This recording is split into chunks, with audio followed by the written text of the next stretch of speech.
Okay, we are live now. Hello, everybody. Yay! Hi, thank you all. I see Cherokee, Kara, and Audra are already in the chat. I'm sure other people are. Hello, everybody. I'm back with Alex. If you'd like to introduce yourself, Alex. Yes.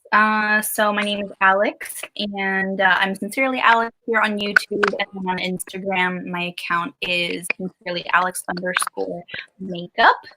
And yeah, most of my content is really just posting like daily looks that I've been doing, and I had to put a pause on some of my manicure related posts because I love nail polish so much, but I had to let my nails grow out a little bit, and then I injured my thumb, so won't be painting that finger for a little while. But yeah, I've been doing my Instagram account for a little over 2.5 years now, and it's been really fun getting to make new friends over the internet and consuming a lot of YouTube content. I've been watching YouTube for a long time, and yeah, Emily and I have developed quite a nice little friendship since then.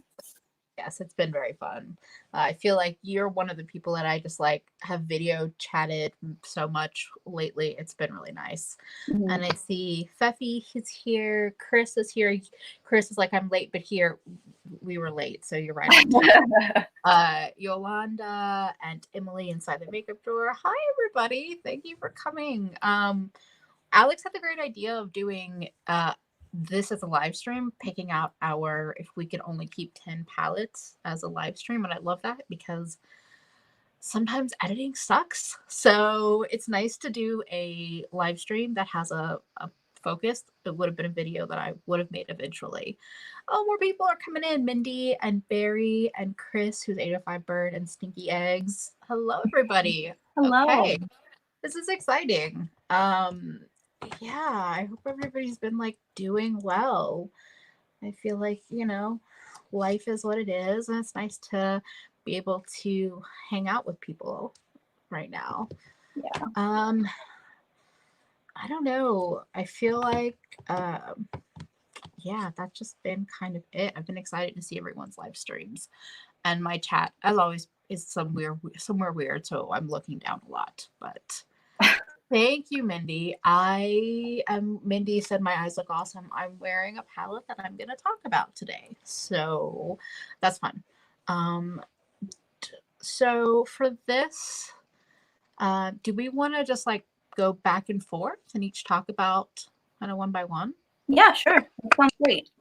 Cool. Would you like to start or how do you feel? Yeah, sure. I can start. So okay. I don't know exactly where I should start. I mean, I guess, okay, so here was my thought process with it. So yeah, good point. Let's start for most people, if I could only keep 10 videos of this type, I feel like there are people who usually will stick to like what 10 palettes are going to give you the most versatility. They don't necessarily have to have the greatest formula. They don't have to be your favorite palettes necessarily, but then there's other camps of people who do just pick their favorites, even if it doesn't mean having like all of the options that other people would want. So I kind of did the former. I did the 10 palettes that I felt would give me the most versatility if I could only do 10. Cool. I like that. Yeah. Was that the same process that you did? So one I wanted to mention because I like to credit. I think this idea is from Annette's Makeup Corner. I know a bunch of people have done it since, but I think she was the original person. Mm-hmm. Yeah, mine was a mix of probably my favorites. I mostly went for favorites. I wanted to have a good like assortment of colors and finishes, but with I'll say this, with my palette collection, it doesn't have all of my favorites. A lot of my favorite formulas are singles, as anyone that watches my channel probably already knows that. Yeah. So I tried to pick things that I knew I enjoyed in terms of the formula and or had a good color story, and with some idea of versatility in mind. But I wasn't like, I need every color under the sun. I need to be able to make a rainbow and to do every look possible. I just kind of, whatever I grabbed for first is really what I went with. Nice. Cool. I like that. Cool. Okay, so I guess I'll start with, so I have a lot of my palettes are predominantly colorful. Some of them are a mix of some neutrals with some color, but okay, so the first palette I picked was in like my neutral category, and it's the gold palette from Natasha Denona. And Emily's friendship with me started when I was pestering her for months, asking, picking her brain, seeing if she felt like this palette was worth it because I knew that she bought it. And so I ended up getting it during the VIB sale back in November. And I've had it ever since. And weirdly enough, I haven't gotten that much use out of it.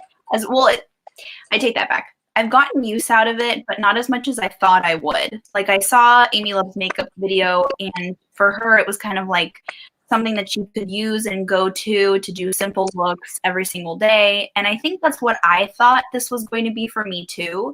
But I've done maybe less than 10 looks with this, but a part of me was like, this is the most expensive palette in my collection. So I feel like if I was going to keep any of them, that this was kind of a given, and that this would be like a good starting point for like pretty much most neutral looks that I would want to come up with. Yeah, that's very funny because I think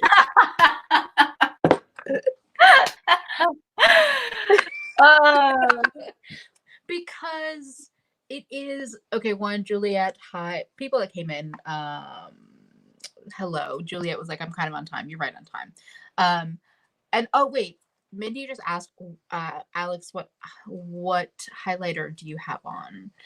Okay, so I have on the M Cosmetics Serum Blush in the shade Pink Nectar, and that has some of the glow, but the main highlighter that I'm wearing, oh my god, what is it called?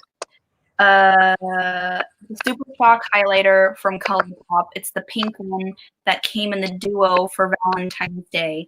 I know the blush was called Clean Up, but I don't remember what the highlighter was called. But it's the pink highlighter in that little duo set from Valentine's Day. I was gonna say it looks very glowy on camera, so I figure we could answer that and then move on. Oh, that was a cute little set. I was trying to look it up to see if I could get an answer real quick, but I just saw a picture. Anyway, yes, pink highlighter is where it's at. But it's funny because I knew instantly I would pick the gold palette. I'm the same. Well, so I kind of knew when I bought it that I wouldn't probably use it every day. Chris, which audio issue is there? He says, I hate to be that guy, but there's something choppy audio-wise. Is it both of us? Is it me? Is it Alex? I don't know if we can fix it midstream, but I would like to be able to fix it. Yeah, let us know if is it both or just one. I don't know how StreamYard works, if it would be both of us. But I kind of knew I wasn't going to like use this every single day. But I really wanted it. I really like it. And it's like my go-to warm neutral palette. I would much rather reach for these colors than like orangey tones. So I don't know. With like 4 or 5 or 6 shades in here, just so beautiful. I had to pick it. I love that we both picked it though.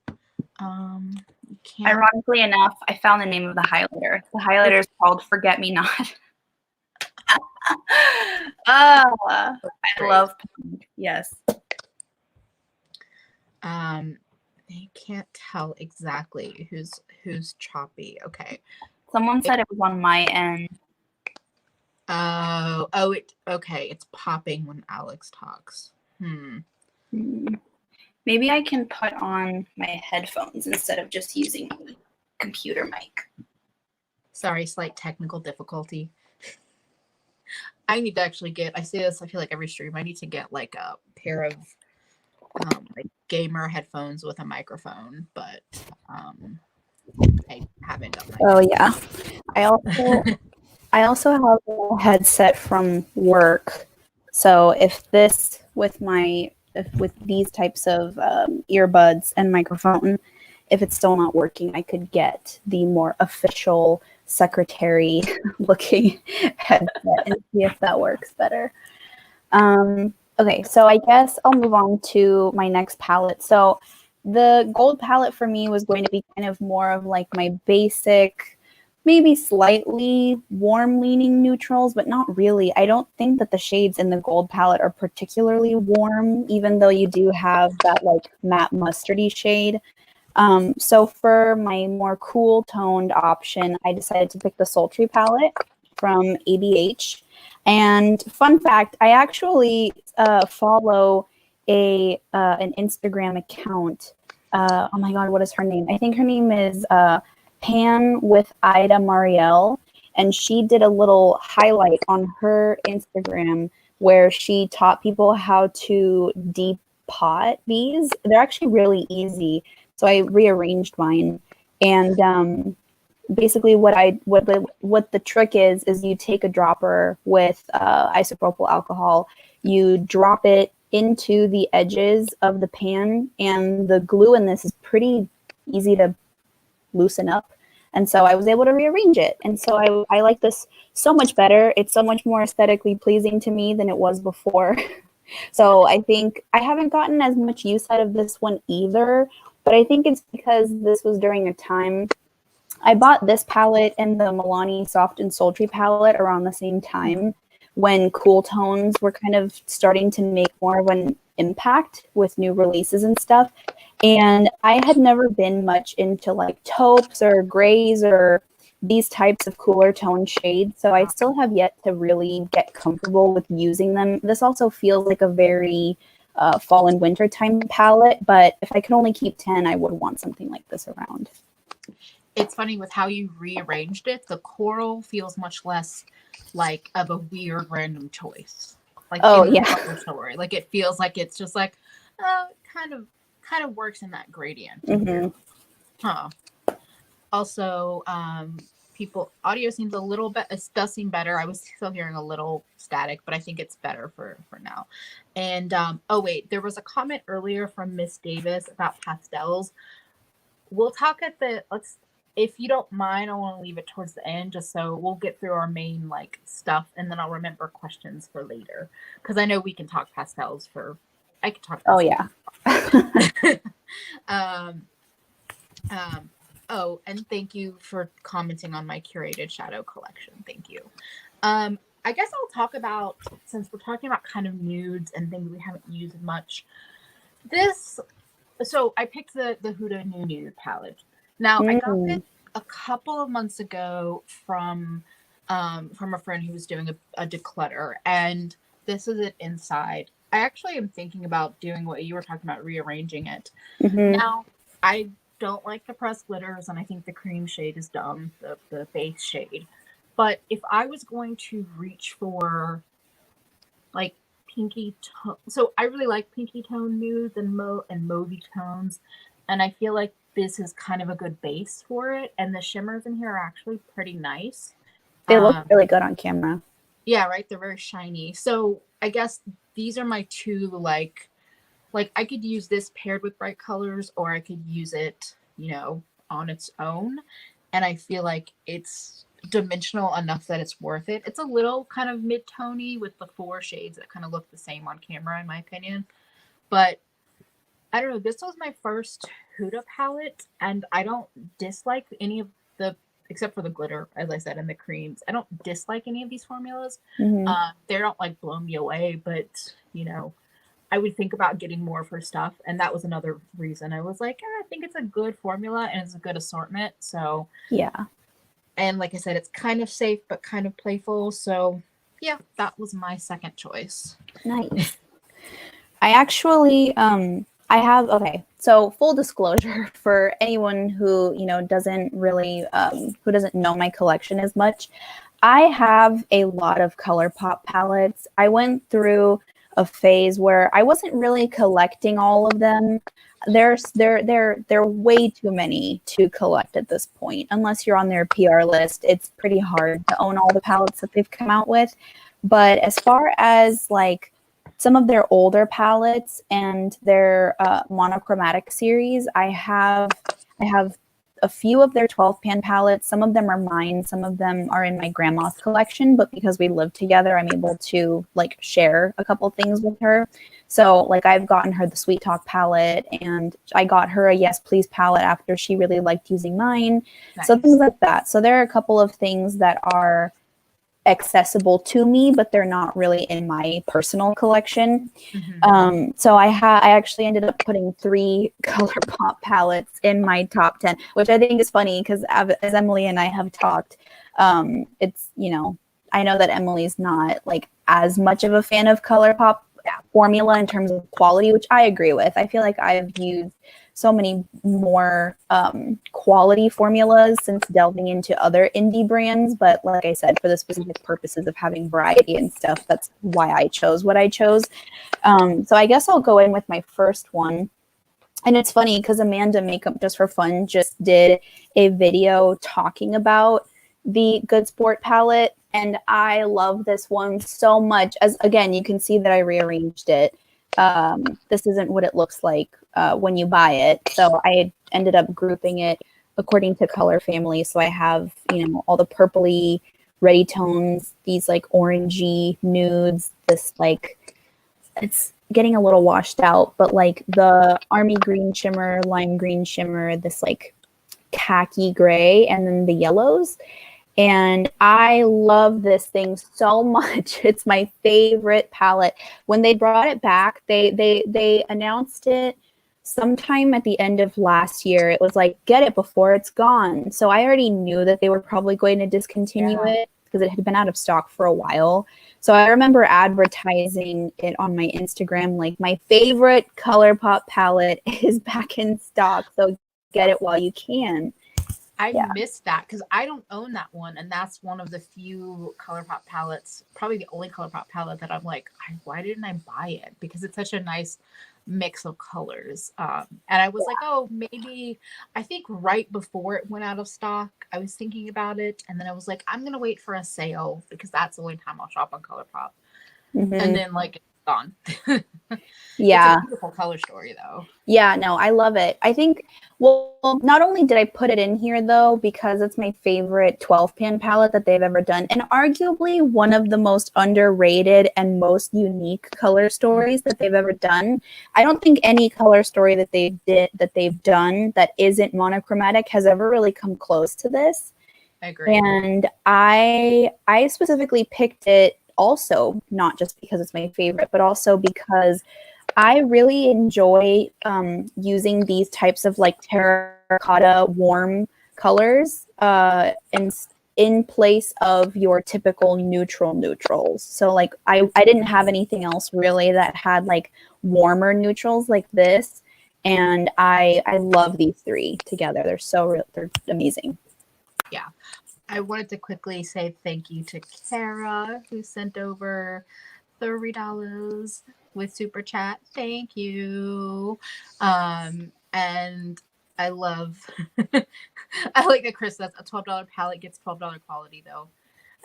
Yeah, I mean, that's my thing with ColourPop is I feel like, and I've said this in like videos, I feel like I've evolved past like their quality. And then, that makes me think of, okay, so I pulled a fair amount, without spoiling the number, of another brand that has a magnetic palette. So if nobody knows, ColourPop's pans are magnetized, which means you can move around the shades without doing any damage. Well, so is, I'm going to save my favorite for last. Well, so is Colatos. So I was waiting for it. And this is kind of the brand that I feel like we really connected on. So I pulled more than one. So this was one of the last ones that I literally pulled to get 10 palettes because that's how few palettes that I feel inspired by. This is the Electro Turquoise palette. Such a good one. Exactly. And so they're newer. They have 5 of these Futurism palettes, and their newer ones, the shimmers, have like very special, very shiny formulas. I mean, this one's more, I can't see this one is more glittery, but the turquoise is super high shine. You can kind of see it in the light. And it's just a really fun palette that's kind of monochromatic, but not. And I feel like this is like the kind of color stories I love seeing, where it's like I could build an all turquoise look, or I could also build like a orangey smoky eye, or kind of a mix of things. And the quality is just so nice. I feel like their mattes are really nice. Their shimmers are great. The packaging is beautiful. I have other ones that I'm going to show later that I love, but I just felt like of the palettes that I own that have formulas that remind me of some of my favorite indie singles, Colatos was the top of the list for that. So Yeah, that's my third pick. That's so funny because I actually did think about including more Colatos because the one that I was going to go with next was Sci-Fi Green. So kind of curtailing off of the oh my god, yeah, no, totally. One of my favorite colors to wear that leans very neutral sometimes are like olivey greens, like greens, grungy greens, things that are, I mean, I thought about putting the Melt Gemini palette in here just because the color story is very similar, but at the end of the day, I prefer the Colatos formula more. And so I thought, okay, the Good Sport palette has this row of like greeny shades that could also play well with something like this. So I, you know, for anyone who hasn't seen, this is what the Sci-Fi Green palette looks like.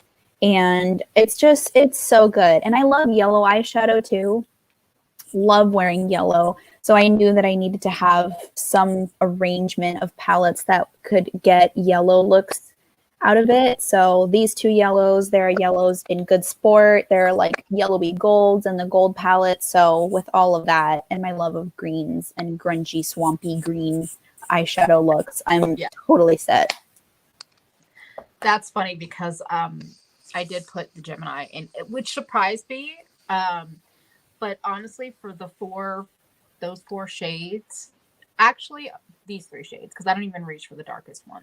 My thing, so there was a ton of comparison of how this palette and the Colatos Sci-Fi Green, or how the Sci-Fi Green was like kind of duping this palette. And I think it's very similar, but there's something about Mochi. Yes. That I think that Colatos kind of missed the mark with black over me. I'm sorry.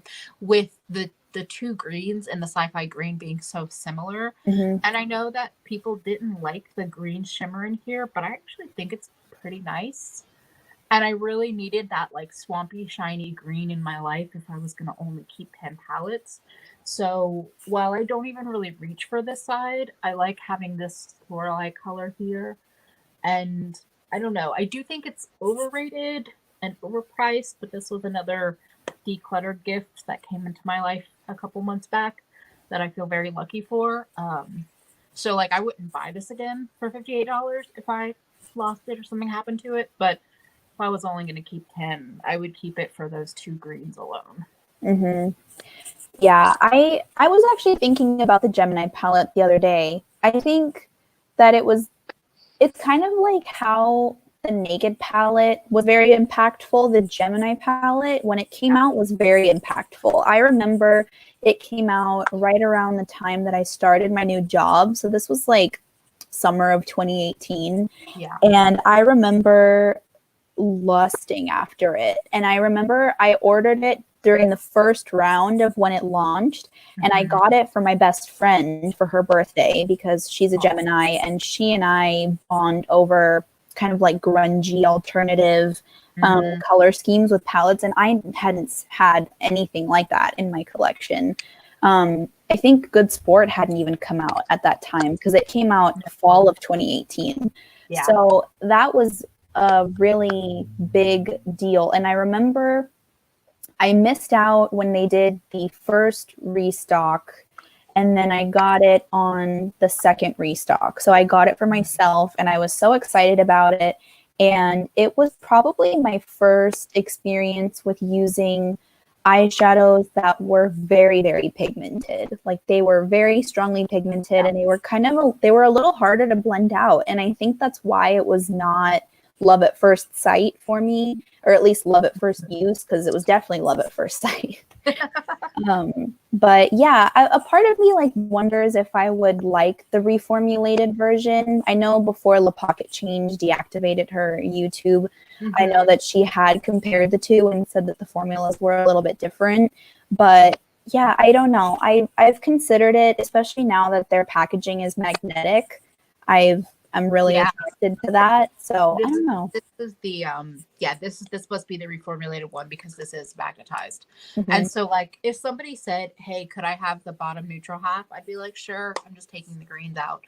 And I would give it away on that note. Like I like the other side, but I don't reach for it. But yeah, I agree with actually what Chris was saying in that. So while Melt tends to miss the mark more times than not in some ways, I think trends tend to be set by them, at least in ripples, if not waves.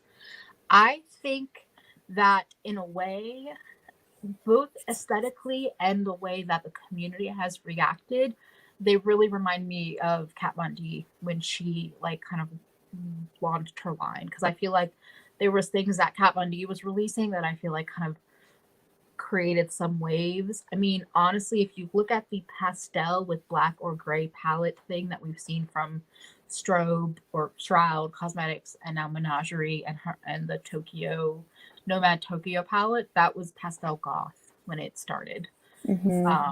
But I don't care about the new Rust palette from Melt. That one I feel like was I don't want to call it a fail, but I feel like we've seen neutrals times 5,000. For me, the only thing I wanted in that palette is that one, like egg yolk yellow.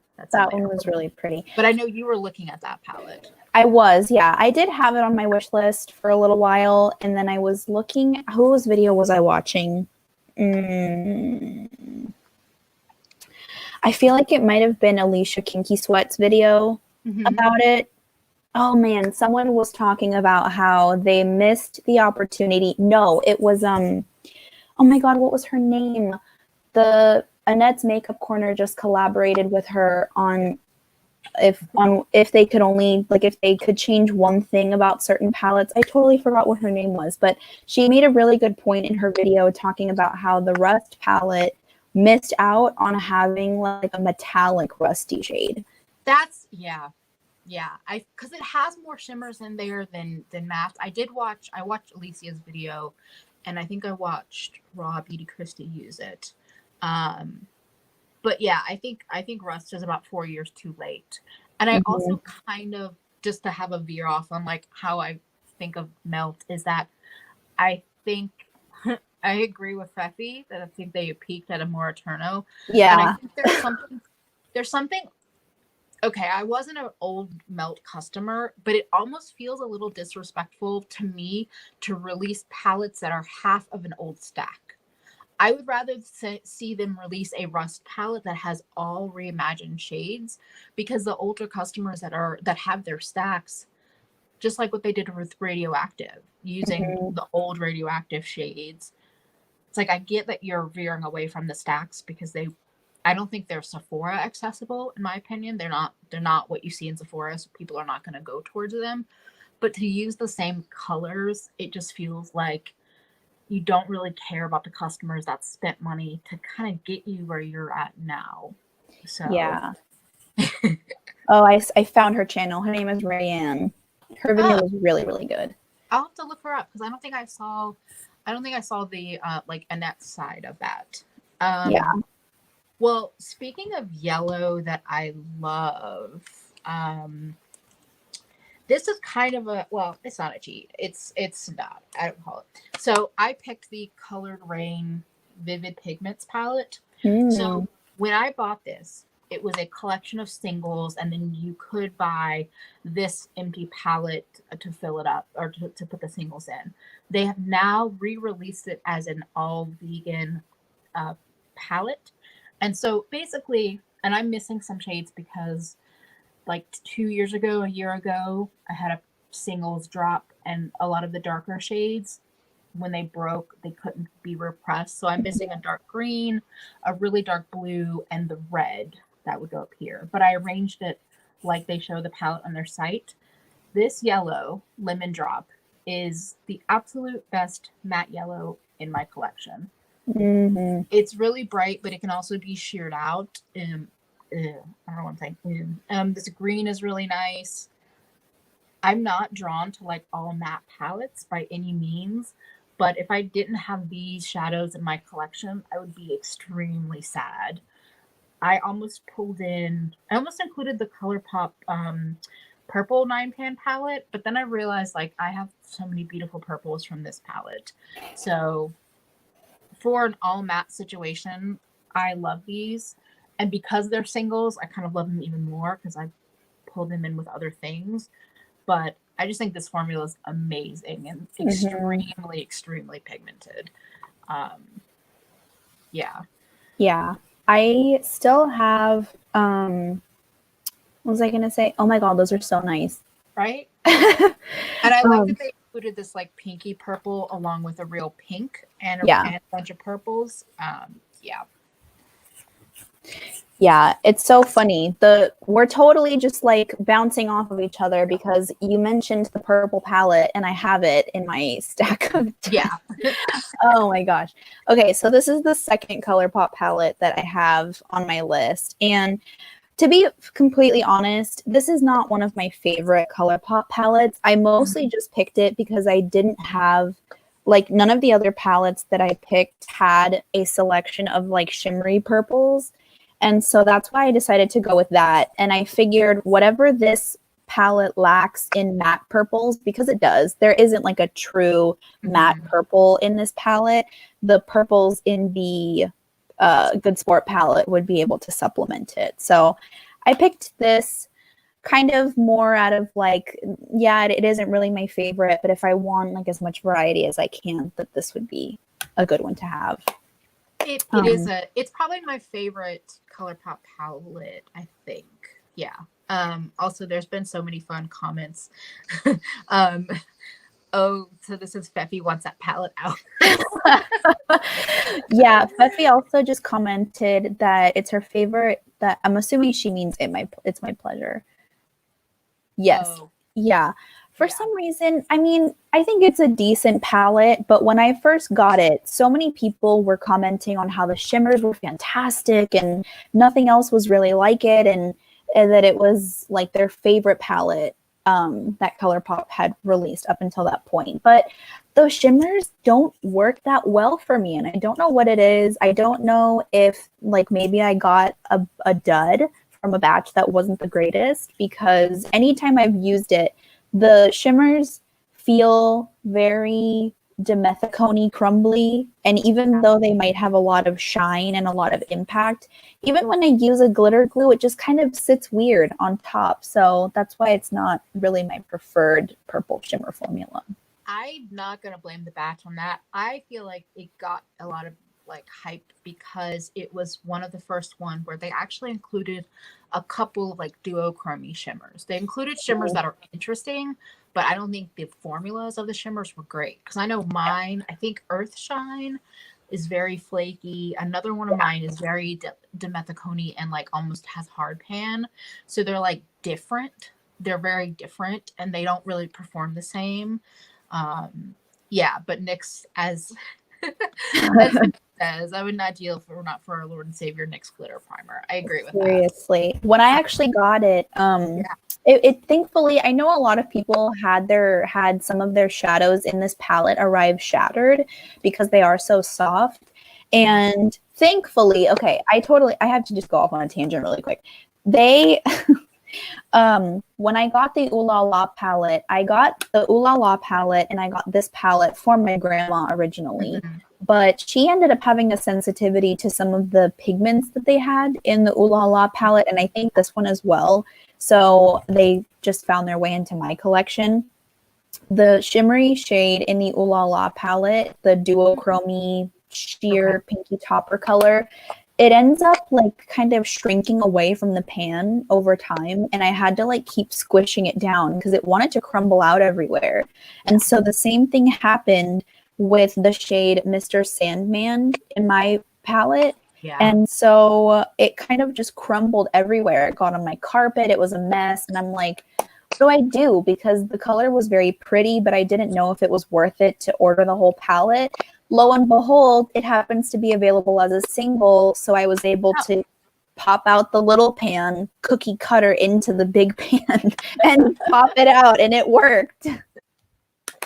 If you don't know this, me and Alex are both kind of like, we will repress, repan. Although you're better at, or have done more often, like doing what you did with the sultry palette, depotting, but keeping the packaging so that you can reuse it.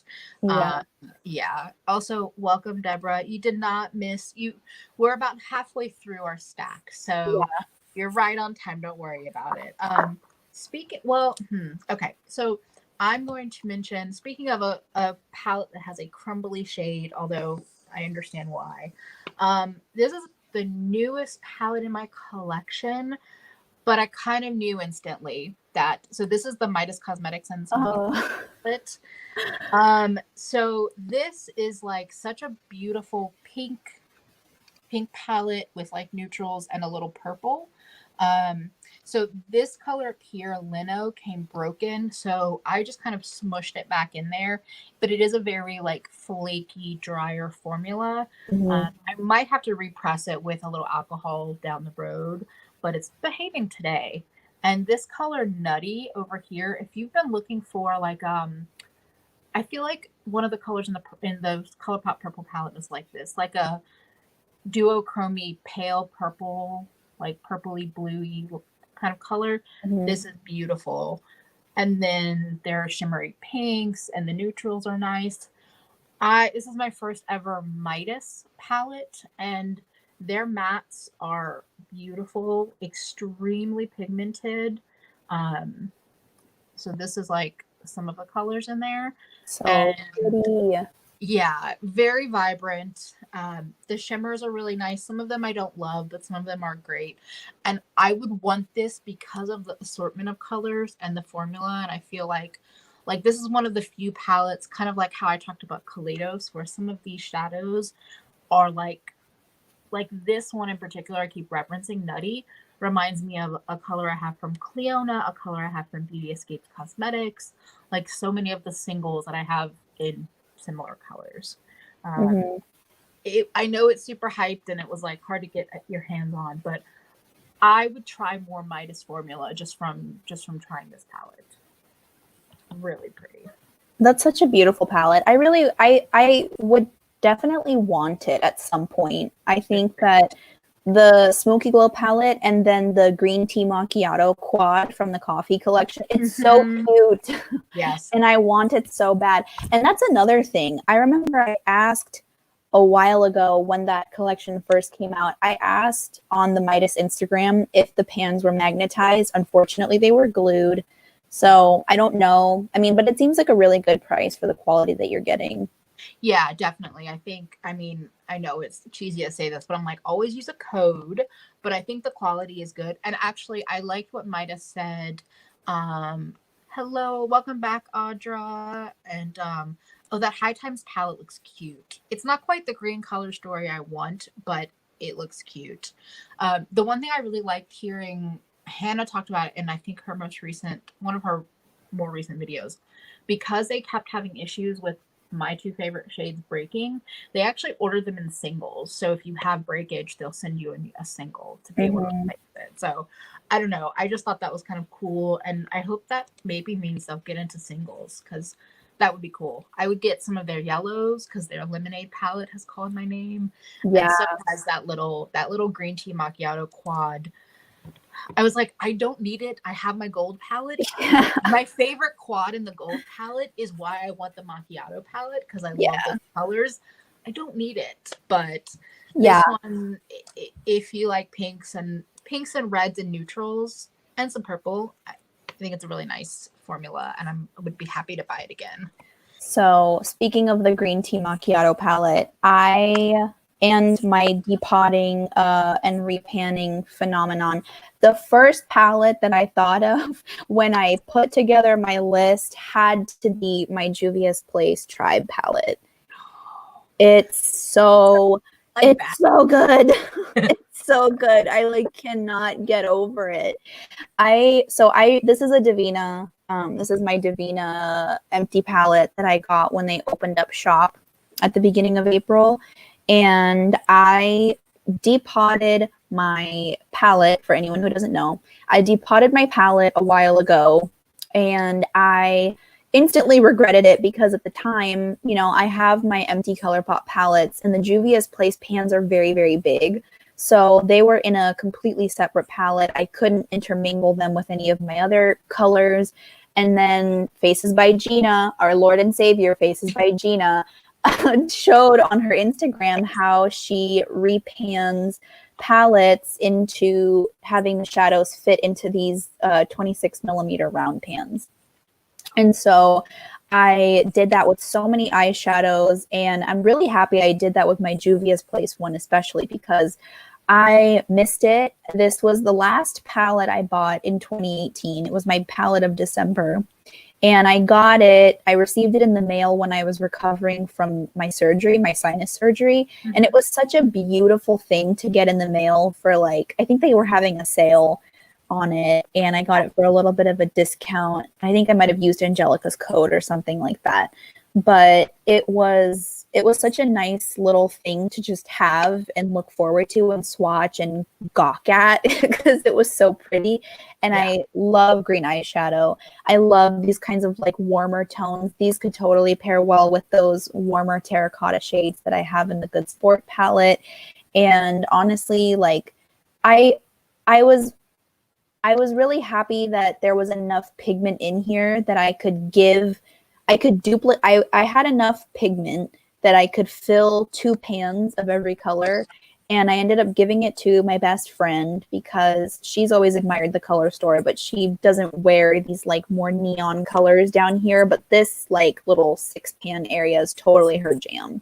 So she used it on a night that we went out before everything happened, and it looked so good on her. And I was just like so happy that I was able to give her the gift of the Juvia's Place Tribe palette colors in her life. I just want to say, because this is not coming from Alex, it's coming from me. Bye, Miss Davis. That's all I have to say. Goodbye. If that's your reaction, goodbye. If I say much more, I'll be a little bitch over here, a little asshole. But but that palette I still look at. I still think about the Juvia's Place palette. And now that I've repanned some things, if it were to ever go on like super sale, I would pick it up. Maybe. There was a bit of a talk about have people been makeup shopping in these times. And I will feel that. I haven't been doing too much, but I have been doing enough. And I feel like it's hard not to because in my opinion, we're all at home, and then all these brands are doing sales. And yeah. Oh wait, I didn't even think about if I have mods. This whole time I'm just like, we're probably fine. And I don't have the chat open like on the regular screen that I normally do, so I can see when comments come in. Sorry if anybody has been commenting and not going through because they're cursing or anything like that. My apologies. I'm gonna try to figure this out. But I'll talk about another Colatos because I have more than one after this. Well, no, I have 2 more. I'm gonna reveal it. So the VR Neon palette from Colatos is between the shimmer. This was their second summer release, so the 2 shimmers are amazing, but that pink in particular. And I think that these mattes are pretty nice. Like they're not a true neon formula where I don't need a white base for them. Some people that have deeper skin might, but it's not a true neon formula in that way. They're not as chalky, in my opinion, as true neons, but they're not quite as pigmented as like the red is definitely has more pigment to it than like the yellow and the green, but they're buildable. Mm-hmm. And I feel like it's just such a fun like mini rainbow palette if you were looking for something and you're like maybe scared by rainbow palettes. I feel like this is such a pretty collection of colors. And I mean, that pink is just insane. I love that pink. I love that pink. It's such a good pink. And this, it's not my favorite version of their packaging, but it's still cute. It's still it has detailing like metallic, and I just really like their formula. And I think that so there's like a million times I'm like, I want to see what Colatos does next. Yeah, totally. They're really doing something. I can't wait for what they're going to release next. I'm sure that because their manufacturing and stuff is based in China, that it's a lot more difficult for them to, you know, continue with production and shipping things out. And I know that they had to take a pause on that for a little while, but I'm definitely going to be one of their customers that's sitting here patiently waiting for what they come out with next. Exactly. Yeah. Let me see. Okay, so I have, what do I have next? Also, Bethany is right. She meant to say grace, not grave. I think people are struggling taking rage out inappropriately. And whether that's talking about that previous comment that I didn't respond to very gracefully or not, I think everyone just, you're right. I have to, everyone needs to be a little kinder to everybody. So anyway, just wanted to mention that. And Kara, and bye, Kara. Give Aspen an extra hug for me. I know that feeling. I'm having a sad day. Okay. So my last ColourPop palette is tied for my favorite with the Good Sport palette from ColourPop, and that's the Blue Moon. Cute. It's such a good little, I honestly feel like it's one of their best 9 pans because it has, I know that it's a little bit washed out. Maybe I can hold it like this, something like that. I love that they have a lot of range with this one. I think the issue that they run into with a lot of their other monochromatic palettes is that they don't have enough variety. And with a monochromatic color scheme, you got to make use of the variety of shades. You got to do some pastels, do some really deep versions, do a good ratio of mattes to shimmers. And this one, I think, is one of their best executed 9 pans. You have this really deep shade that's a really nice matte. I used this palette for the look that I did on, what day did I post it? The look I posted yesterday. The look I posted yesterday using Tara Moon's Moontide. I used the darkest matte over here, this like purpley blue in my crease, and then this like pastel-y sky blue to blend everything out. But this like purpley blue shimmer, it's really cute. This inner corner highlight is so nice. And I don't know why they don't do more like iridescent, colorful inner corner shades like this. Missed opportunity. Mm-hmm. And then this shade, Tide Pool, absolutely beautiful. Just this whole palette is really nice. And I think aside from green and purple, blue is like one of my favorite colorful shades to work with. So I knew that I needed to have a good selection of blue in there somewhere. I feel like they're missing out every time they do a monochromatic palette and don't have an iridescent color like that. Because even I got in one of the so in the last 4 months, I've had 3 people declutter to me. So in one of my declutter packages, somebody sent me, it was the 2 12-pan butterfly palettes that came before the You're a QT butterfly ones. I forgot. Oh, yeah. But in one of them, they're actually really pretty palettes. One of them has this white to green, iridescent duochrome kind of shadow. That's beautiful. It's gorgeous. And I'm like, why didn't you include that in your green palette? Mm-hmm.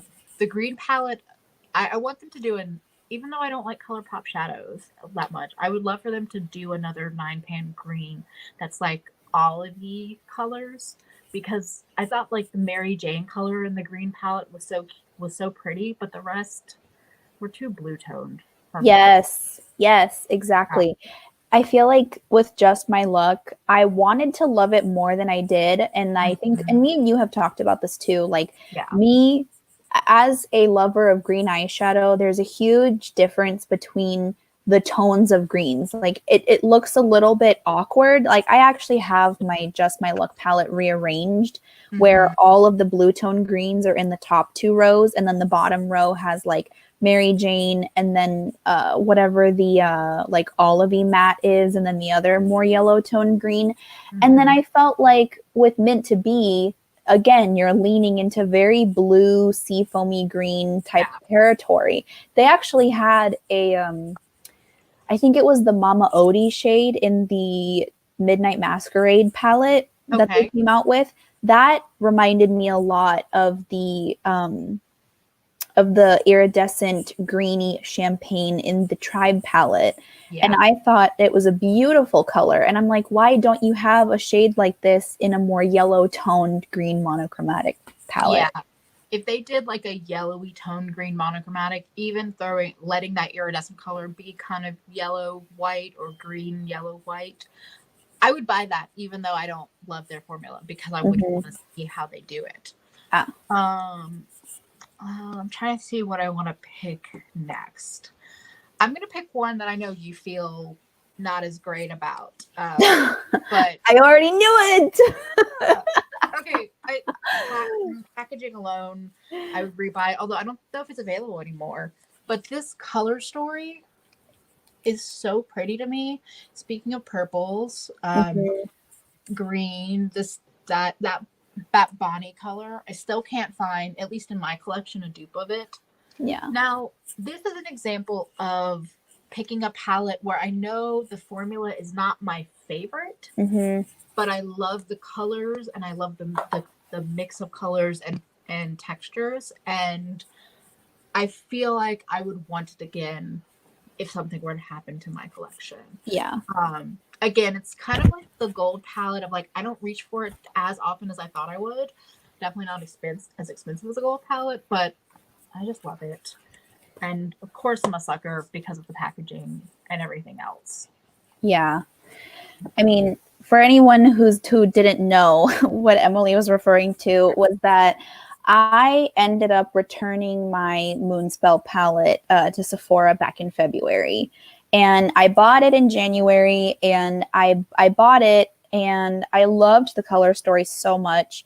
And I actually even attempted to dupe it out with stuff in my collection. And I think I came pretty close to duping it out. And the only thing that was getting me were those greens. But I think if I were to go ahead and bite the bullet and make an order from Lethal, which I kind of want to now that they're doing that little Easter egg hunt on their website, which is so cute, by the way. So cute. I've considered it because the color story of Moonspell is absolutely beautiful, but I had to go my own way. A relevant comment too. I had the Moonspell and don't love it as much as Strawberry Dream. Funny enough, perfect segue. I had to include my Strawberry Dream palette. I depotted mine, as you can see, and I still have the original packaging. I like this palette a lot. I had to keep the packaging because it's beautiful, but depotting it was the most awful process I've ever gone through. I actually documented it like step by step with Emily over Instagram. And so painful to watch. I can't imagine being there. Yeah, it was a lot. It was so much. And thankfully, I didn't have too many casualties. I did get a couple of cracks in these two matte shades, but they're fine. It's fine. And if they end up crumbling, then I can just repress them using the dry method. Anyway, I just knew that I wanted a lot of pinks in my little collection of 10. And I do have some pinks in the last two palettes that I was going to mention too, but I just love the textures that he included in this palette as far as the pinks go. So this one, I put labels on the back. What was this called? It's called Sweet Dream.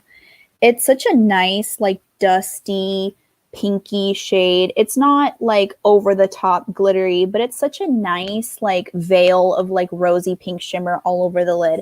And then these two blues over here, I don't have anything like this blue shade. It's a weird, I think MAC a long time ago had a shade called Eel or like electric blue that was this sort of like saturated 80s Barbie type of like hot green toned blue. So I don't have anything like this. This blue is really, really beautiful as well. So, and it smells like strawberries, and it's not like Too Faced scented. Yeah. So I appreciate that a lot. And yeah, I just feel like the color story is so pretty. I don't know why he didn't arrange it this way in the original palette. This makes so much more sense. Like, come on, man. I saw a couple of different comments that I want to comment on. One, Lethal is having, I don't know the exact details, but you can basically get up to 15% off if you find the Easter eggs on their site.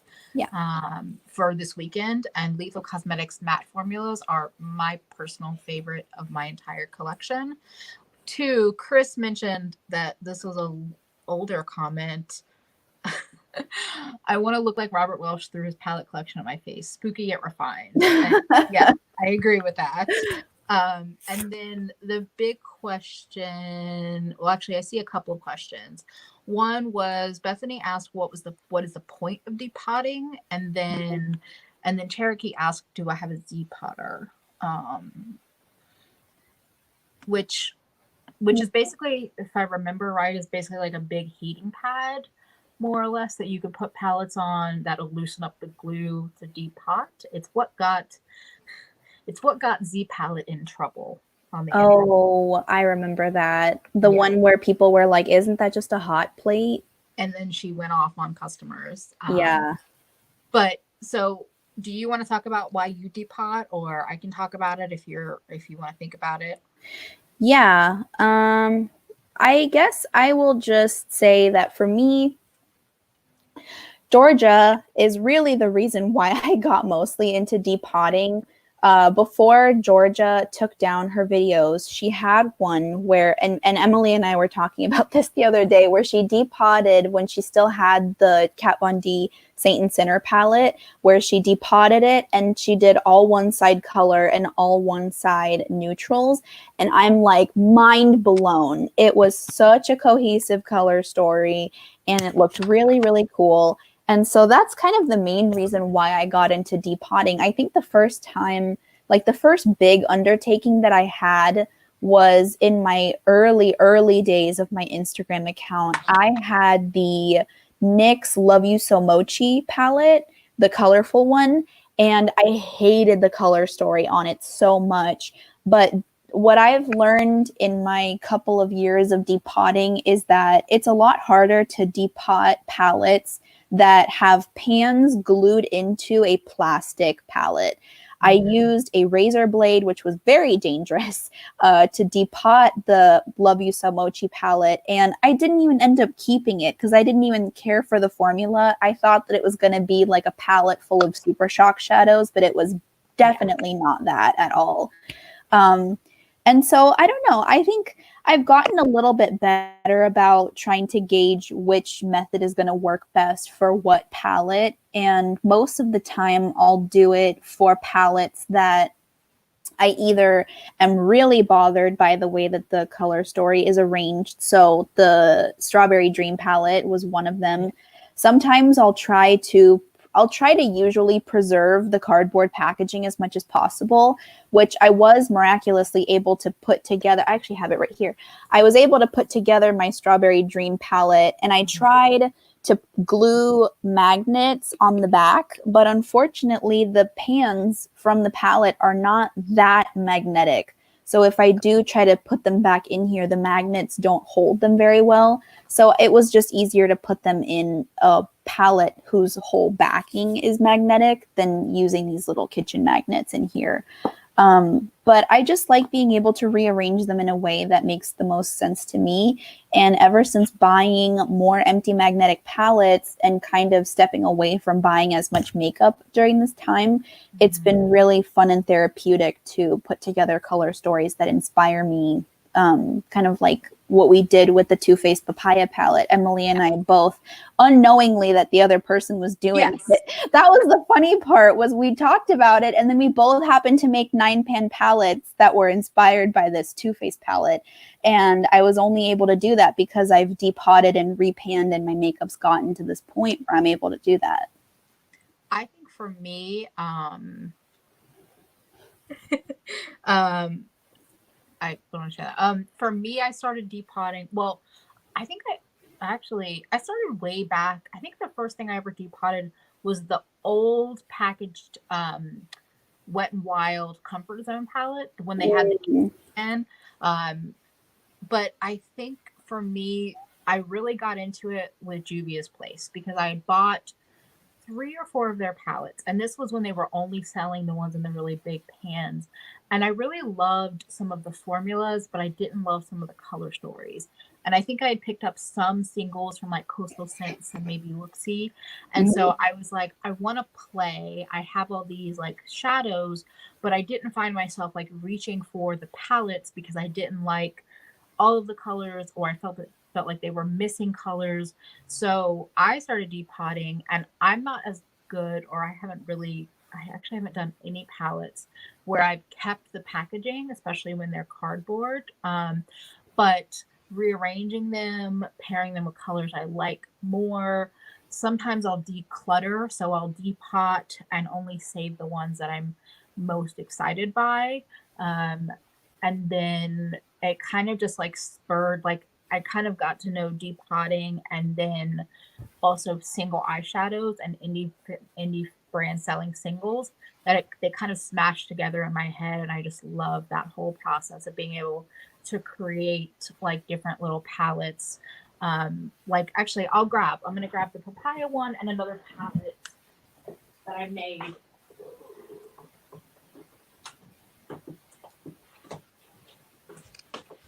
I'll have a video for the papaya, for this other palette as well. But like, I love being able to grab little small palettes and put together color stories, the missing colors in the color grain palette. Or like I did last night, I created a grungy glam palette that's kind of, yeah, just all different texture. That was what I was wearing yesterday when I posted all my little thoughty pictures on Instagram. And then like I do things like this middle shade that's shining so beautifully is Unexpected from JD Glow. So like I repanned my JD Glow into smaller pans. And for reference, JD Glow is like Juvia's Place, and their pans are like this big in comparison to that. Mm-hmm. So you really can like do more playing and fit a lot more shadows with them all repanned. And I just find myself reaching for shadows and playing more. And I have like I always say kind of, but I have an artistic background. So like I like playing with colors and color stories and looking at the color wheel and all of that. So that's kind of like why I depot, is then to just build. Courtney, I do feel like you would love that palette. It's very like glam and grungy, and yeah. One Thank second. you everybody. Yeah, of course. Empty spaces is the reason you stopped. Oh, somebody else asked about. So Julia, I would say if you want to practice depotting, practice with a palette that you don't care as much about, or one that has shades in it that you don't care as much about. So like I would say probably the easiest ones to start with are things like a cardboard packaging. This is a highlighter palette, but like this is kind of like the Juvia's Place packaging. So it's all cardboard.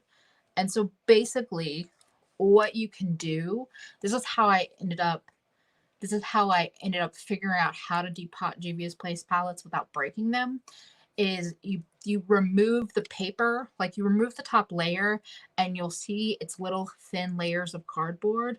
And I basically peel off the cardboard till I end up with the shadows on a flat, just the shadows glued on a flat piece of cardboard. And from there, you can use alcohol and a little, oh shit. Thank you, Chris. Thank you. I appreciate you. Um, yes.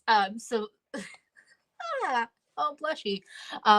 So I do that if I can. I don't worry about saving the packaging because then, especially if it's a big pan, like this is kind of like Juvia's place. If it's a big pan and you're trying to like dig in, it can be easier to flex the shadow and cause it to break. But if you have a little spatula like this, I was explaining like, so Juliet was saying she's fearful of depotting. So I was explaining how I tear mine apart, like how I would tear this apart and get it down to just shadows glued on a piece of cardboard, and then go in with alcohol and a thin spatula and just like gently work them up or work them off. And you might end up tearing cardboard and just have like cardboard and glue on the back of the pan, but then you can just work that with alcohol. The times when you're trying to take it out of the packaging and not ruin the packaging, that's when you're going to have more trouble. And I would say probably do that once you're more experienced. And there was another question about favorite magnetic palettes. I have a whole video on that, but I'll tell you my favorite little ones for putting together color stories are Shop Missy. They make them in different patterns, and they come with a mirror if that matters to you. But my favorite, actually, I'm not a shill, but Adept Cosmetics, their 63 pan crock palette is on sale right now.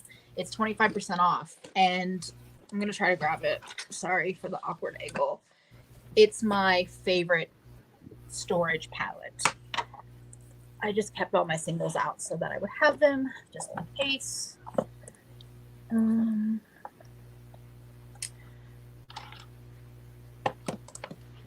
This one. So it's big, but it's beautiful. Mm-hmm. Yeah, the first one, I'm definitely newer to the magnetic palette game. I definitely don't have an expansive collection of different brands. The first one that I ever got was a Z palette for Sephora, and mine looks like this. And it's kind of an awkward size, if I'm being honest, because if I have some depotted like cheek products in here, but if you try to put like a standard 26 or 27 millimeter pan in here, you'll be able to fit like 5 across, but then there'll be a really awkward gap on the side. So I haven't really found much of a use for this. So that's why I kind of reserve it solely for these more large cheek pans. And then I have a lot of the ColourPop ones, and I like the designs that they have come out with. The first ones that I bought were like, this was the like first launch of their empty magnetic palettes. It was their 12 pan ones. Nice. And they got a lot cuter after this for sure. I think this was like the first designed one that they had. Very, very cute. And then I got a couple from their spring collection last year that had these like little succulents on them. Yeah. Were very cute. The one that I showed earlier with my Strawberry Dreams palette looks like this. And then I was obsessing over this orange one from that same collection, and it has like teal detailing on the side. Very, very cute. And then the most, they had this one, which was their holographic-y one. And this was the one that Angelica signed for me when I met her in January when she visited San Francisco. So it's really special to me. And it has all of my special shades in here. So my Terra Moons are over here, and then my Sugar Drops are down here.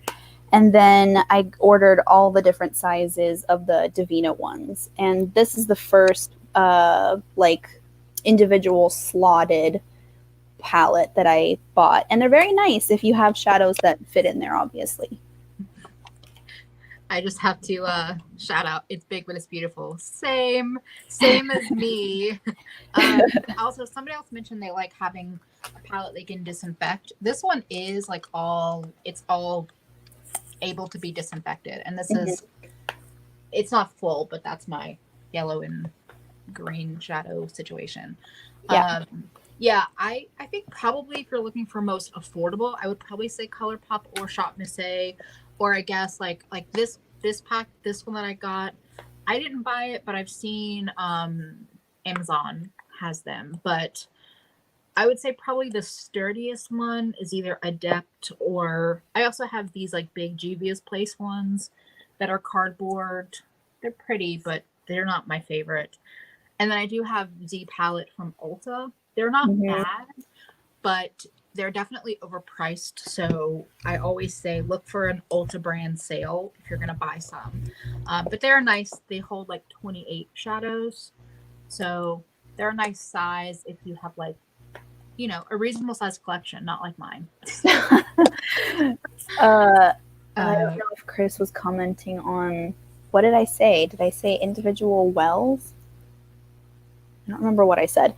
I don't know. Individual wells, like the little holes for pans, individual ones. Oh, yeah. I didn't. Oh, actually, Cherokee mentions the Terra Moons, their palette. At first, I thought it was cute, but I think it's actually a little oversized. So, like, there's like a lot of space around the edges of the. So let me grab. So the Colored Rain palette that I have, I think is the same.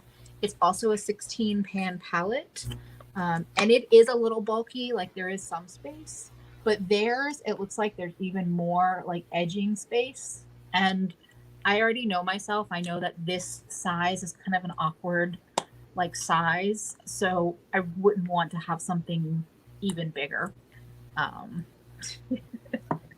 The design is cute though, I will say. Yeah, the pattern is adorable. I like that a lot.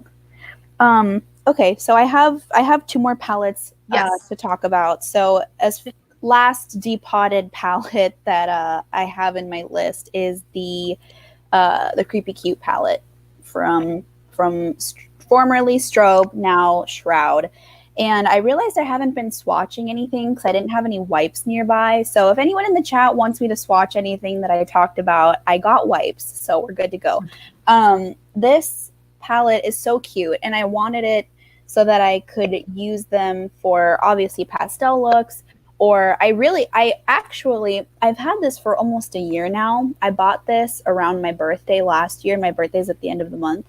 And I got it because none of the colorful palettes that I was buying at the time had these kinds of shades that I wanted to use as transition and blending out shades for colorful looks. And these are perfect for that. They're so nicely pigmented for being pastel shadows that it's kind of like a little bit alarming how pigmented and smooth they are. That's what they look like. And I will give you a little swatchy. Like, look at that. Wow. They're so soft. And this is the only thing that I have from Shroud, but it's really good quality. And if it's an indicator of their, like, Arcana palette and the Divinity, is it Divinity? Divinity palette. I wanted to get the Divinity palette, but then I was like, I'm not in love with the color story. Yeah. But I thought about it because then I was like, if I depot it, it would fit in my collection perfectly. Oh my gosh. Yeah. Somebody mentioned earlier, Adept is releasing a smaller croc palette. It's like 8. So it's on my list of like when it's released, I want it. So they're building it. So they released eyeshadows recently, which I haven't tried, but they're releasing it where you can build your own palette with 10 shades and it comes with an insert, but you can also take the insert out and then it holds up to 18 of their size shadow. And I really like that size palette. I feel like, I don't know, knowing the quality of the Big Croc palette now, I would get it. Also, thank you, Bethany. Y'all are so generous today. While you were away, Chris 805 Bird donated $20, and I was just like, oh my gosh, Sarah. But yeah, and I think Strobe changed their name because basically, what I remember from the owner, she named the brand when she was like 16, and she just felt like it was beyond. Like she'd outgrown the name, at least personally, and she felt like it was time for a change. And she had a really good little story about like what Shroud means and how it's relevant to to her and to the brand. Yeah. I saw Mindy's comment a couple Oh. minutes ago. Mindy, which one were you referring to swatch which one? To swatch the Creepy Cute palette or to swatch a different palette? Yeah, feel free. And if there's any, same for me, if there's anything that you can do, or if you want swatched, I was debating on what order. I'm not showing these in any order, just kind of bouncing off of each other. Mhm. But Mindy, do you want to see any of the other colors? And do you want to swatch the other colors? Or I guess, Alex, if you want to swatch some of the other colors in the palette. Yes. I will say that Creepy Cute one, I still have it. I mean, they're selling singles now, but I'm still thinking about it. But I have a pastel one on the way. Oh yeah, what's the update on that, by the way? Probably is here by the time I finish the stream. It said it was supposed to get delivered today. So Oh, that's exciting. yes. Yeah, so I will have the Menagerie Pastel Pup palette soon. Hopefully today. And I'll have, I'm sure, reviews. So actually, for anybody that wants to see more pastel colors in my collection, I'm planning on doing a video where I swatch the Menagerie palette compared to colors I have in my collection and palettes and singles. So that'll probably be where I talk more about like what I have experience with and where else you can find pastels. Yeah. So I think Mindy just wanted the colorful version, the colorful colors. So that's what they look like. They're very, very smooth, really pigmented, super easy to blend out. I'm actually sad that I don't use this one a little bit more because I'm not someone who's like privy to doing all pastel looks, but the quality of these is so, so nice. And these paired with my last palette would give me like pretty much most of the colorful looks that I could ever want that are like rainbowy and on the lighter side. And I would say another an interesting comparison Instagram post for pastels is from an account, Julia K. March on Instagram. I love her. She is great. She does great like color stories and eye looks, but she did a post recently where she's comparing the pastel pup with like any other pastel she has in her collection. And yeah, I would say it's definitely worth looking at if you're fiending for some pastels. And then, okay, so a couple people have mentioned my eye look. This is the last shadow I pulled. This is the last palette I pulled in. And actually, I want to thank Vicky. I don't know if she's still watching. So Vicky is one of the people that sent me some palettes that she decluttered. Some things, actually. She was very generous and just like offered to do it. And I was like, sure, makeup. I'm fiending for some. I'll take some. I don't know why that's the word right now. So what I have on my eyes is Miss Pat McGrath. Oh. So this is I think it's the Midnight Sun palette. It was like, I was going to say it was her release from last year, but she released a bunch. So I have actually these three shades, the green, the purple, and the sparkly like diamond shade on my lid, inner corner, and lash line. I'll be honest, the reason why I picked this is because I felt like if it was like, I'm getting rid of my whole collection, but this was a gift. It was expensive. Yeah, that's why it ended up in the list. And actually, I want to say Alicia, Kinky Sweat, she recently kept raving about this palette and saying it was like her favorite Pat palette and all these different things. So I was like, I need to use this more. And I need to see what all the hype is about. Because I think it's pretty. And this is a very fall palette to me. But it's kind of like I really had like 8 or 9 palettes that I loved. And I just threw this one in as like I want to give it another try. So I think it deserves a spot on the list. And as Peppy said, if you have an intruder in your apartment, you can throw it at them. Yes, this is very, very heavy. Yeah. This actually is a brand, and I know Georgia has done this. She has depotted Pat McGrath shadows and kept the palette. I've thought about that. because the palette is stunning. The mirror is beautiful. I mean, it should be all these things for the price that it is. Yeah. But I thought about that because this would be like a ridiculously cool palette to just have to put things in. Not to travel with, but just to put things in. And it has the pretty swampy green. Like, it's not quite as vibrant as what I go for. But I will say the 3 colors I used today I like. But I don't think it's worth. For me, I've never been a fan. I've never loved her shadows enough to think it's worth the price. But it got a spot on my list. So. Was that your 10th palette? No, I have one more. Oh, okay. Yeah, so do I. So my last one, and I'm pretty sure. Bye, Chris. Thanks for hanging out. Oh, bye. Thank you for being here. Courtney alluded to it. It's my fun size palette. Oh, yeah. Yeah. So, oh no, I have shades that I didn't put back in here. So this is another one that I depotted, and I used the alcohol method, and you can see this is like real raw, uncut. I put little magnets down here at the bottom so that I could pop them out. Oh man, I should probably get them back in here.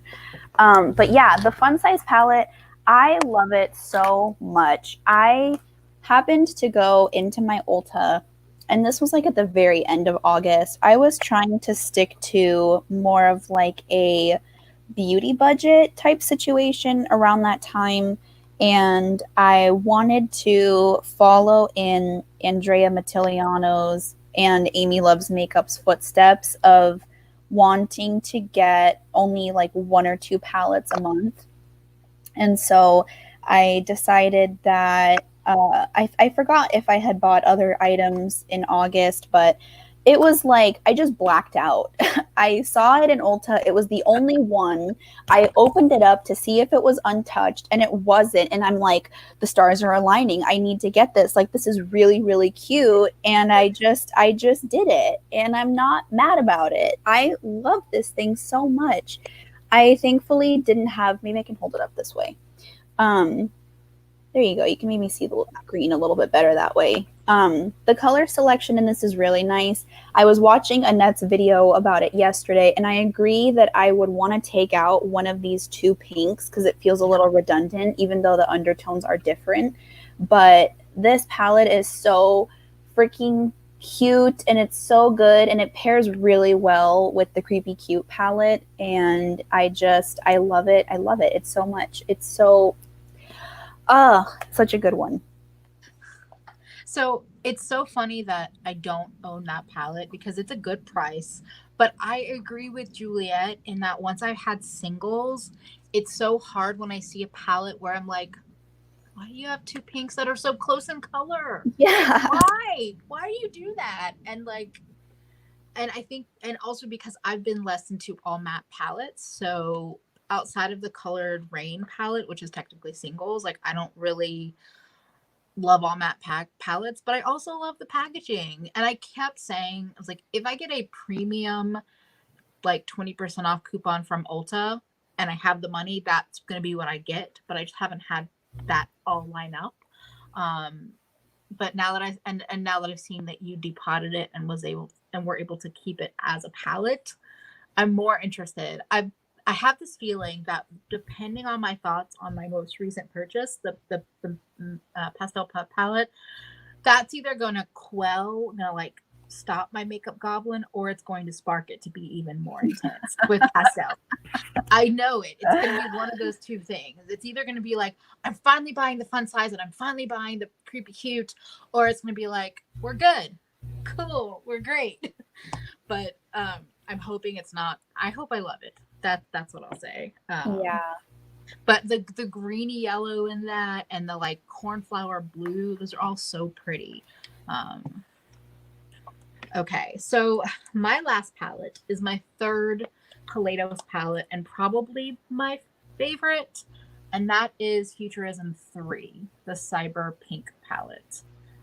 So I love this palette. Well, okay, Colatos has an issue with this one of, again, being kind of repetitive with 2 tones at the end. Yeah. But the 3 colors in the middle, I just lose my shit over. this icy purple that's like the shiniest but most purple like inner corner or lid shade.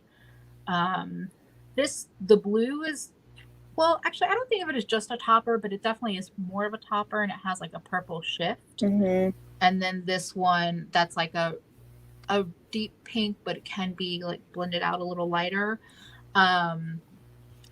It's just such a pretty color story. It's a color story I can use all on its own, or I'll mix and match. Like actually these three colors with like some of the neon, the VR neon palette are great. And the packaging, this one in particular with the purple metallic veining. Yeah, that one's beautiful. Yeah. For sure. Yeah, so that's like, it was felt weird to pick 3 small 6-pan palettes in my collection, but I would rather have like a 6 to 9 pan palette with a great color story than a bigger palette that's like full of like kind of bloated shades. Yeah. For the fun size palette, I'm swatching out a couple of shades really quick. These are the colors that you were talking about, that like yellow, the greeny color, the cornflower blue. The purple in here is one of my favorite purples. I don't have anything like it. It's like an electric, I don't even know what kind of purple I would call this. It's not like a lavender, and it's definitely too bright to be like a lilac, but it's like an orchid. It's a beautiful, like smooth blue toned orchidy purple. And I actually used it as my main crease color for one of my Valentine's Day looks. And I used it with the Super Shock shadow that came out in the Butterfly collection. It was the orchidy pink Super Shock shadow. It was such a beautiful look. I'm going to for sure do something like that for springtime. I just have to giggle with stinky eggs baby. Yeah. Also, Audra, you're amazing. Thank you very much. And Courtney, yes, you can buy Creepy Cute as singles now. I still want it, but I was like trying to behave. Mm-hmm. And by the time I realized it was happening, I was just like, oh, that was what it was. Is that the singles? For me, the singles are the same cost as the palette when I get the 6 colors that I want. And I think for me, that kind of turned me off, where I was like, okay, I can buy 6 of the 8 colors, no packaging, and I'm paying the same cost as the whole palette. Mm-hmm. But at the same time, I don't want to buy the palette and just rip it apart. So like my little like bratty brain, I was just like, I don't know. I'm gonna think on it. Yeah. So yeah.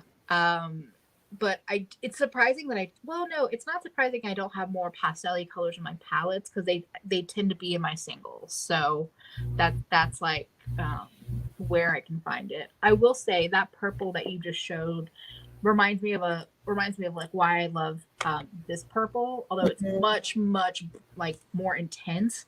It's just, and this one is probably more pink toned than yours, which is more blue toned.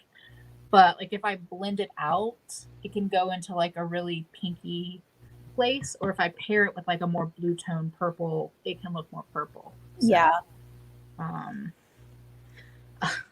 Oh, trying to send that super chat took my whole life. Oh my gosh, I don't know anything about that. So, thank you, I appreciate it. The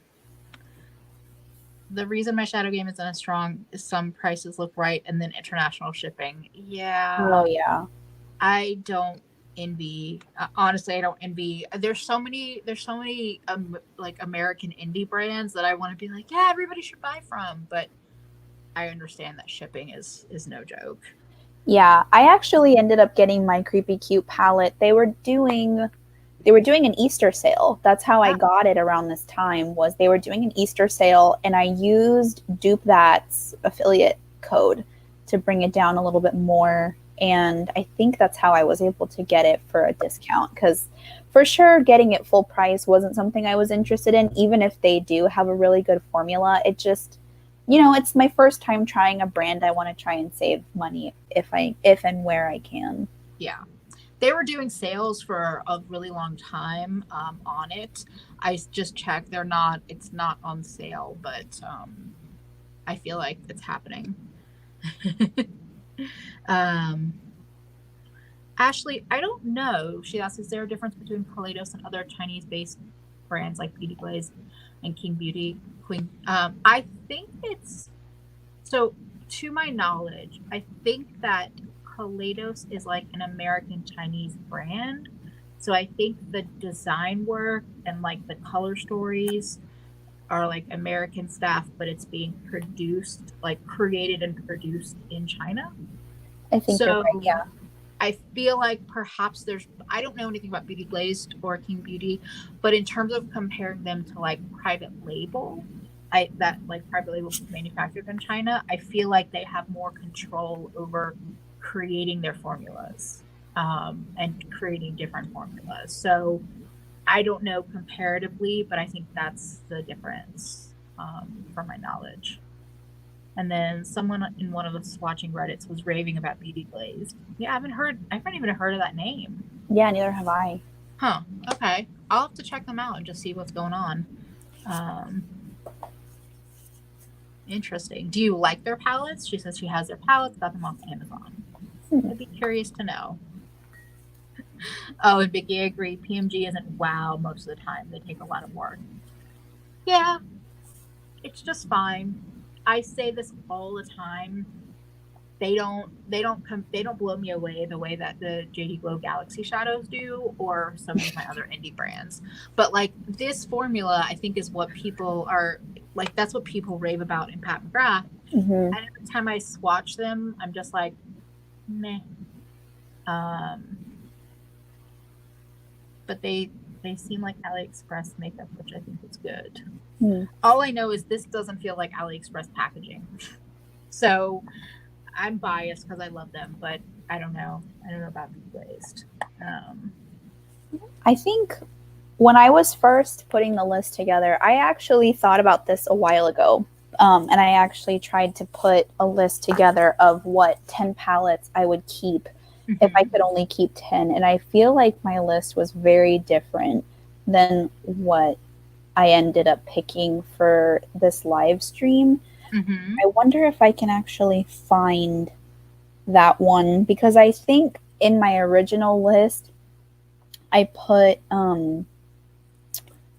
the Dose of Colors Desi and Katie Friendcation palette. Okay. And that one recently came up.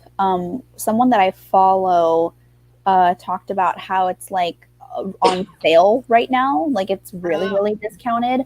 Like more than, and I got it, when did I get it? I got it for Christmas 2018.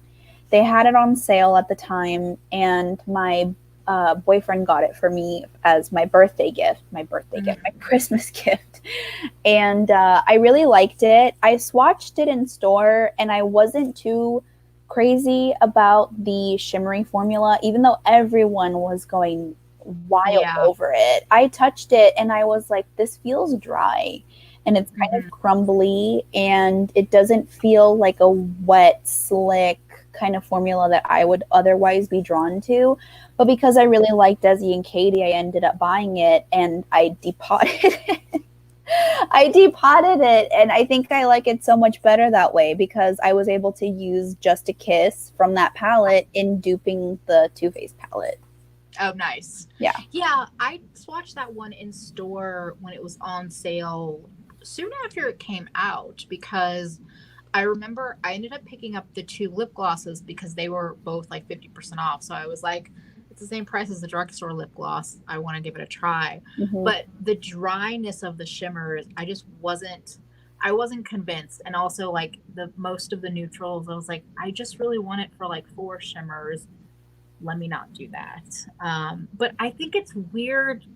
I guess they have more palettes they produced, but I just wonder how old the palettes that are on sale are. Like, are they from when they were released? And it's like, yes, they haven't been opened or exposed to air, but I guess it's odd when something is like a collaboration and I assumed limited edition and it's still around almost a year and a half later.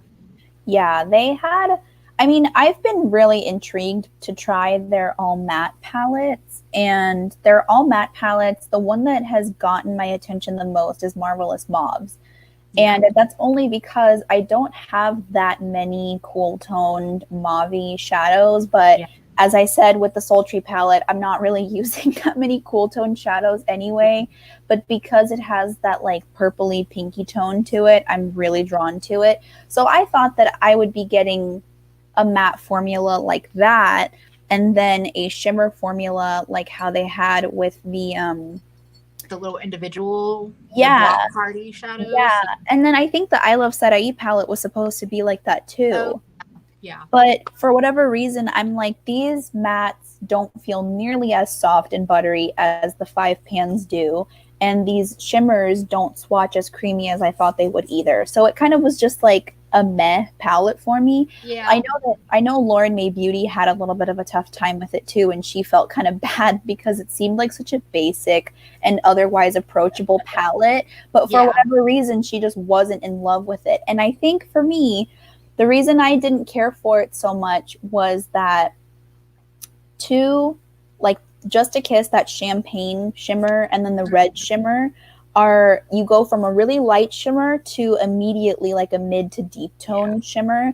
And then you have a glittery black, and then Dirty Money and A Moment, which are the shimmery green and the blue, both have black bases to them.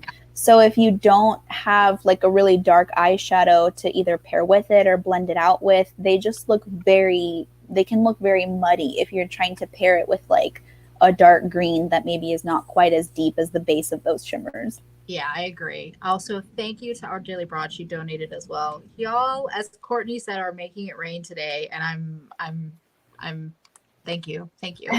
I'm feeling all overwhelmed.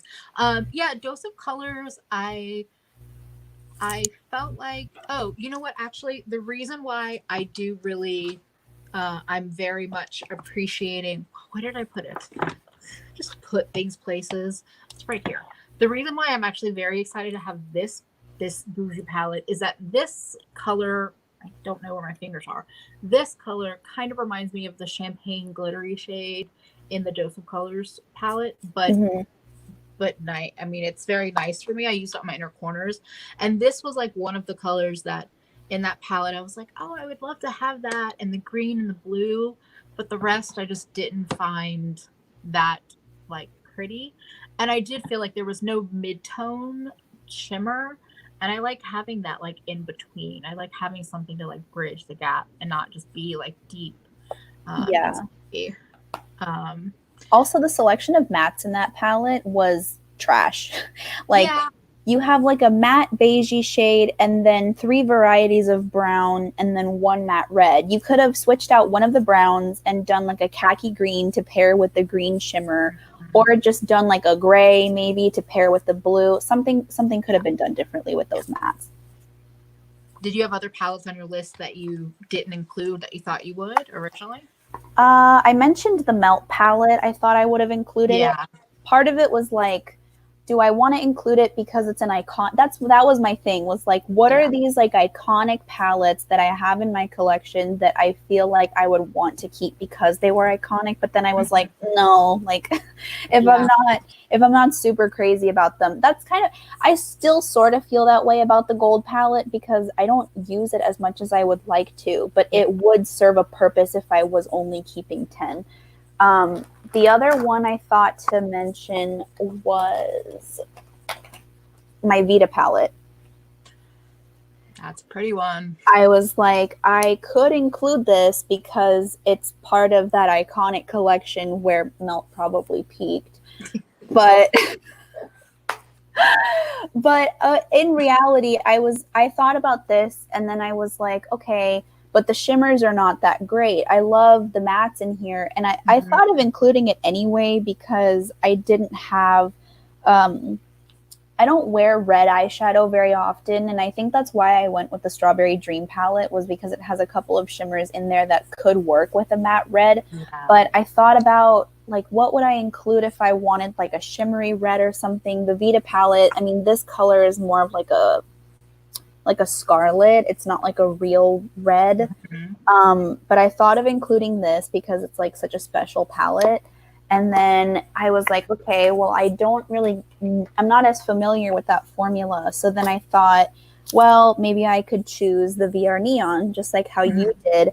And then I thought, well, I mean, but I also would prefer to have my Creepy Cute palette and my Fun Size palette because those mattes I've worked with a lot more. I actually haven't played much with the yellow, the green, and the red in this palette as much. Really have to dive deeper into it now that I can. And so I thought about that. And then, as far as like limited edition, like special palettes, I thought about including my Elf and J Kissa. I was so sad I missed that. That like it was gone before, like by the time I even knew about it. And I followed it, but it was just like the whole collection, like the eyeliners and everything was gone before. Yeah. But this is another one that I would have included just for the nostalgia and the fact that it was iconic, because I don't think the formula of this is very good at all. Yeah, that was the other thing, is that like I never liked the Elf, the long skinny ones that everyone raved about, like the neutral whatever. I never thought it was that good. So I probably would have been buying it just to try the green and because it's J Kissa. Which is a, kind of a shame, but it's cute. Yeah. I will swatch a couple of them just so you can see what I mean. Like this purple, I don't know. A lot of people who are friends with J Kissa were saying that this is like the best formula that Elf has ever come out with. And I disagree. I think that their more recent like 18 pan palettes, like Earth and Oceans and Opposites Attract, and their palettes in that formula seem to be better. But like the purple is just a little weak. Like I think the purples that are in my ColourPop palette are a little bit better. This alien shade performs like semi-decently, but the problem is that even when I wear primer with them, they fade on me. So it's like I really can't do much. And then this duochromy bluey purple shade, you can't even really see it. It's so sheer. So I actually want to try to dupe this palette out because I know Sydney from Diary of a Beauty Guru Wannabe said that this was on her list of shadow palettes that she wishes were sold as singles. And I thought about her, and because I have it and because I've depotted things because I'm a monster, I thought of maybe seeing if I had anything that could dupe these out.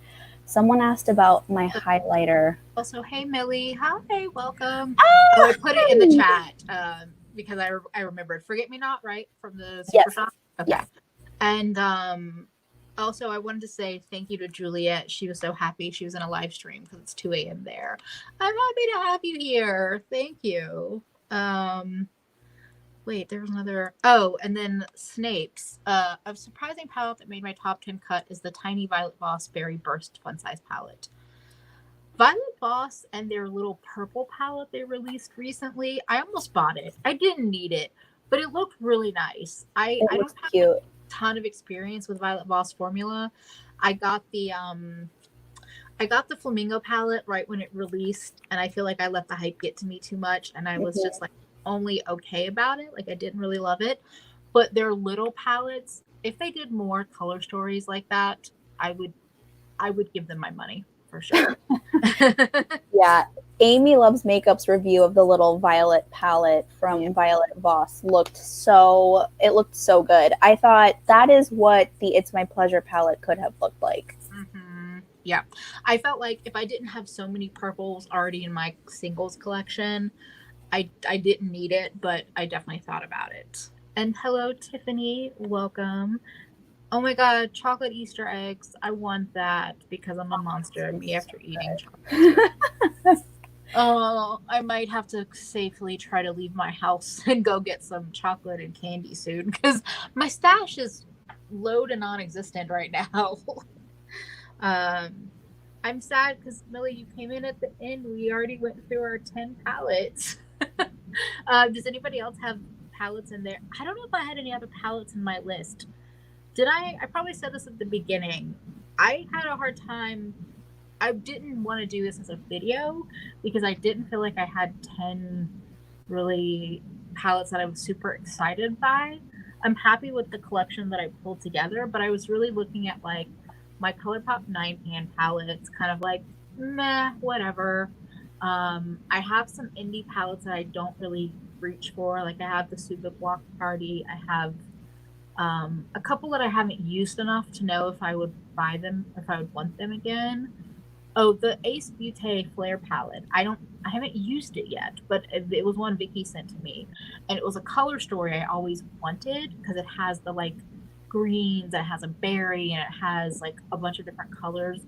But I actually haven't used it yet, and I've heard only okay to bad things about the Ace formula. So, oh, and the Menagerie Feral palette is another one that I thought about including because it's a nice colorful palette that's an indie palette and has like a nice mix of different options, but it's also like depotted. It's kind of like your Strawberry Dreams. It's like mixed amongst a bunch of other singles. So yeah, I had, what was another one I thought about including? I thought about including there were a couple of like little palettes that I thought about including, but because they were on the much smaller side. Oh, actually, on the cool toned train, I have the Milani Soft and Sultry palette, which I think is getting discontinued because it's on sale everywhere.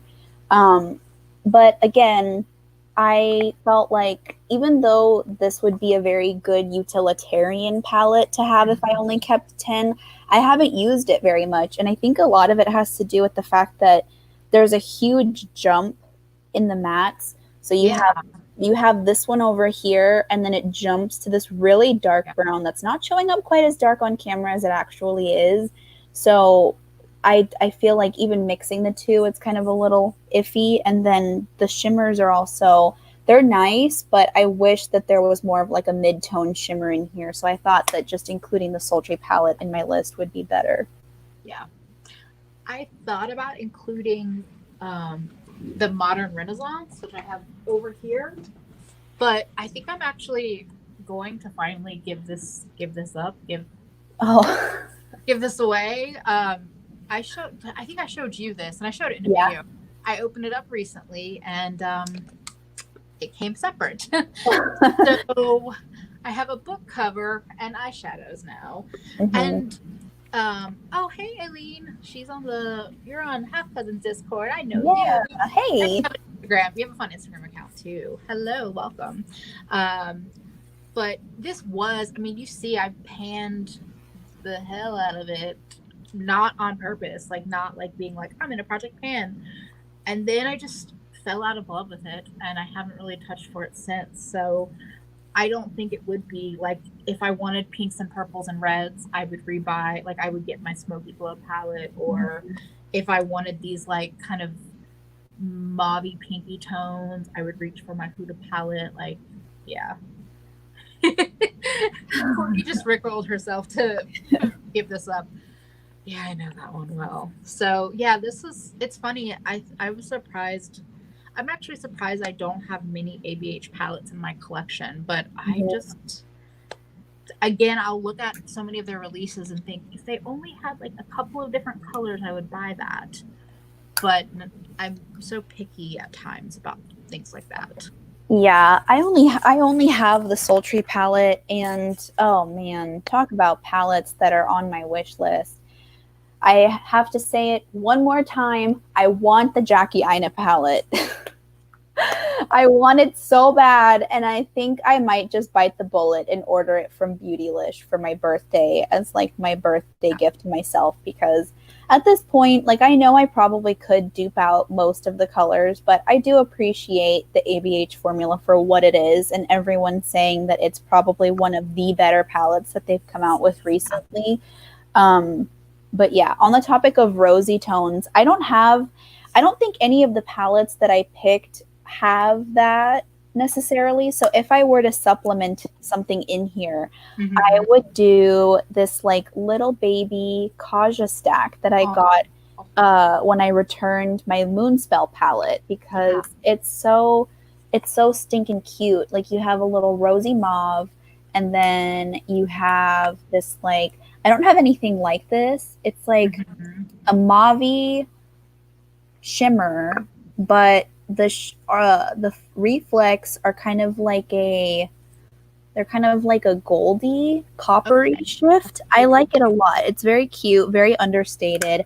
And then you have a more like warmer, rosy burgundy matte shade in the bottom. And like you have like a go-to look already built into the concept of the little stack. And I think it's really cute. You know, Jackie palette is on sale on the ABH site. Just saying. So I don't own the Jackie I palette. I bought it and then I ended up reselling it. But the reason why I did that is that I bought it when it was on sale and I knew I was kind of just had my makeup goblin mode on. But I had so many of the colors already. And the other thing that happened was right when I bought that was I think right after I had bought the Natasha Gold palette. And a lot of the warm, neutrally gold tones in the Jackie palette were similar to Natasha. In some of the colors I don't reach for as much. So I looked at it and I was like, there's a couple of shades in here that are, I mean, it's a beautiful palette and everybody that loves it, I think loves it for more than valid reasons.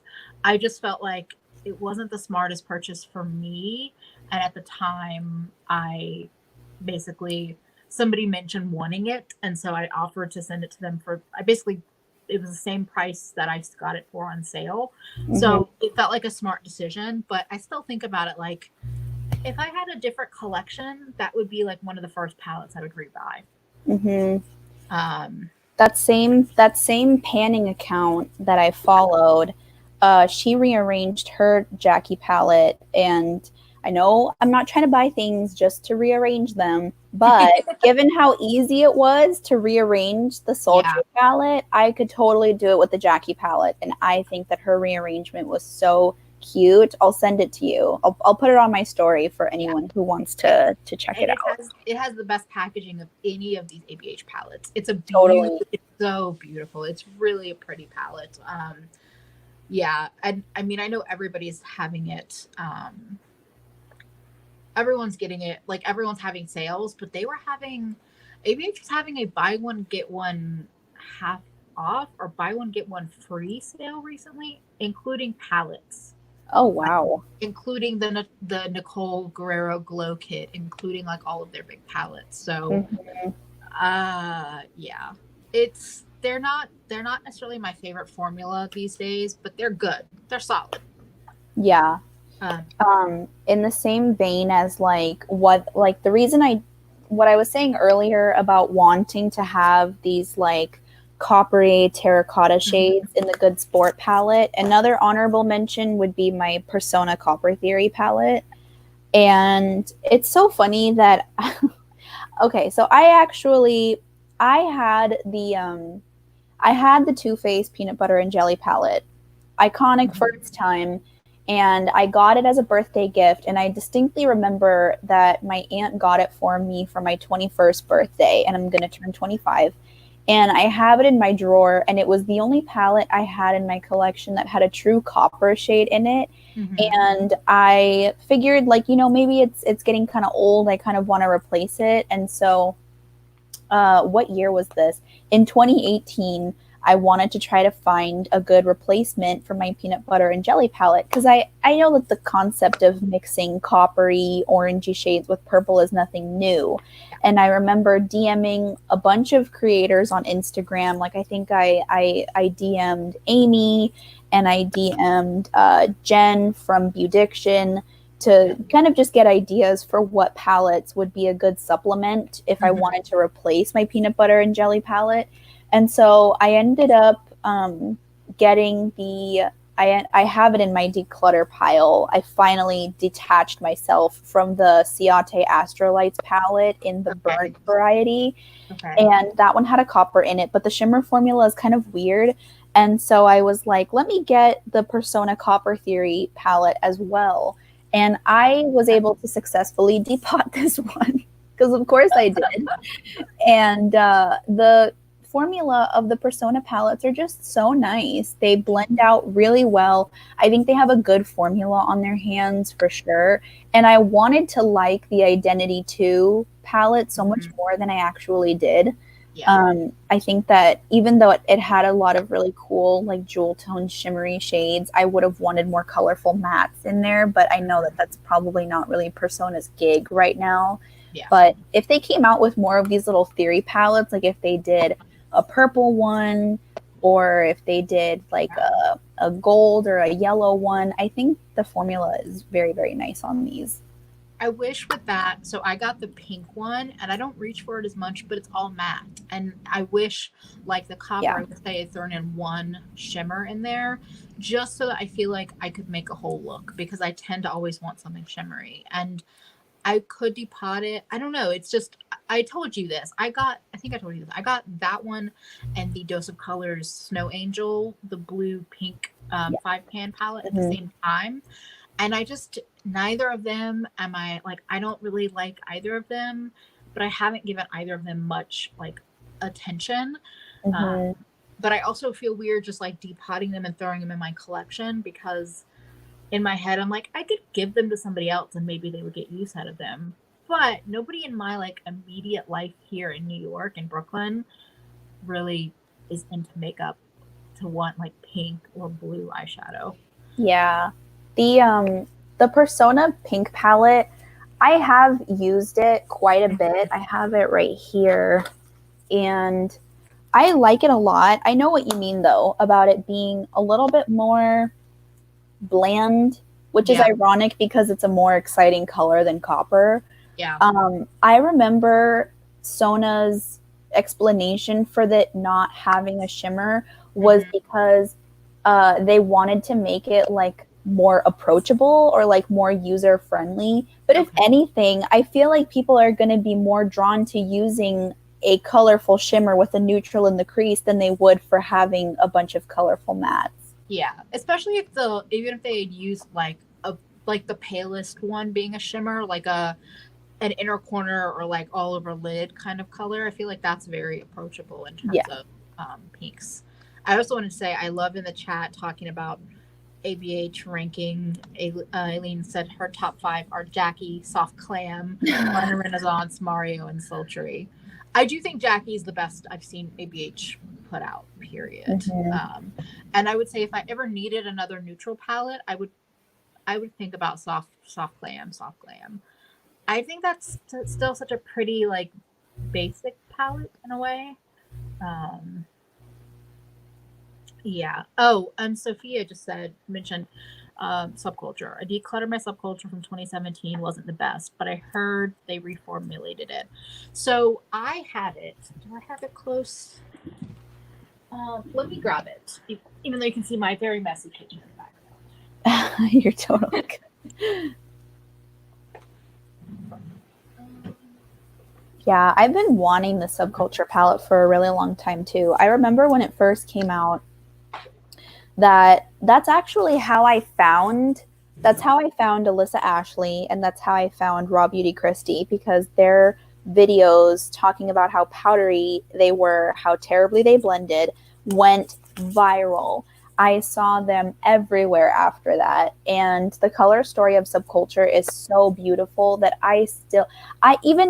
even with the Jackie palette, I have heavily considered buying them secondhand, just because, you know, like I get what it's like if you have like gently used stuff and you want to be able to sell it back. Like, I get it. I have a couple of things that I've gotten from Poshmark, but I don't know. The Subculture palette is an old palette still on my wish list.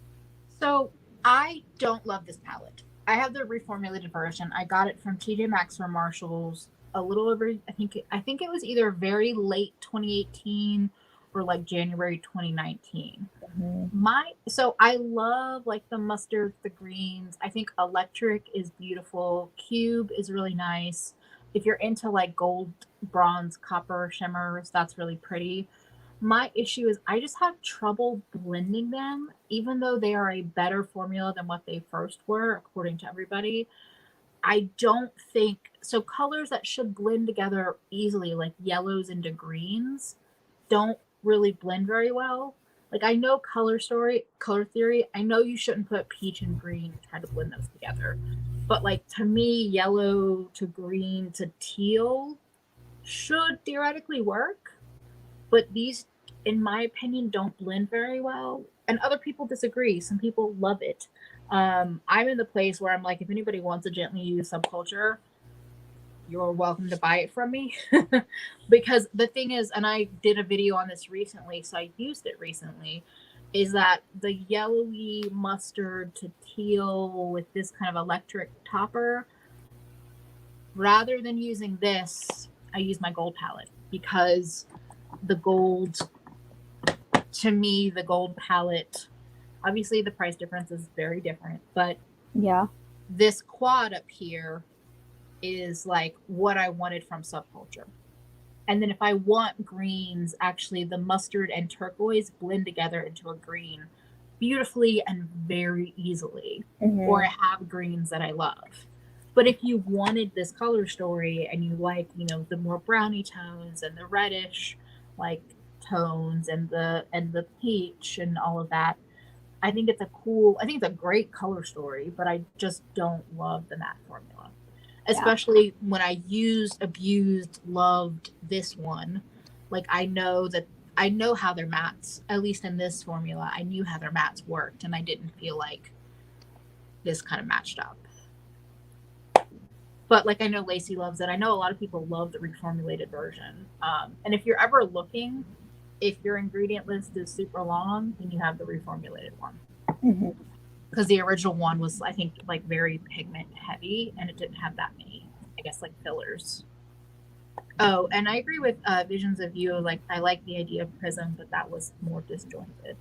I feel like if I picked up Prism now, I would know how to work with it, but I would also really only want it for the colors and not the neutrals.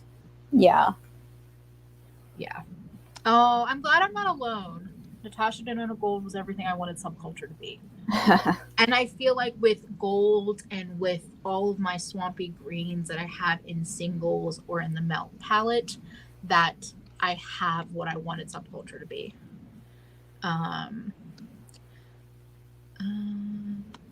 Oh, yay. I'm so glad, Courtney. How do your lives always have me sitting at my vanity putting on makeup? That's the best. Our Daily Broad asked, has anyone else who likes Nomad's palettes? I haven't tried the Nomad formula at all. Yeah. I had the Tokyo Harajuku palette on my wish list for a long time, but actually Millie, Bad to the Brow, who's in the chat a little earlier, her video on it kind of finally broke me on wanting it. But I've heard other things. I mean, I know they have more palettes than just the pastel one. Yeah, the way the mattes blended out or blended out into nothing, it made me sad. And I knew that I have so many beautiful duochrome, multi-chrome pastel shades in my single collection that I didn't need to buy it just because I like that bottom row. Berlin Underground. Huh. Yeah, I haven't tried any of the Nomad palettes. They have a cute theme, though.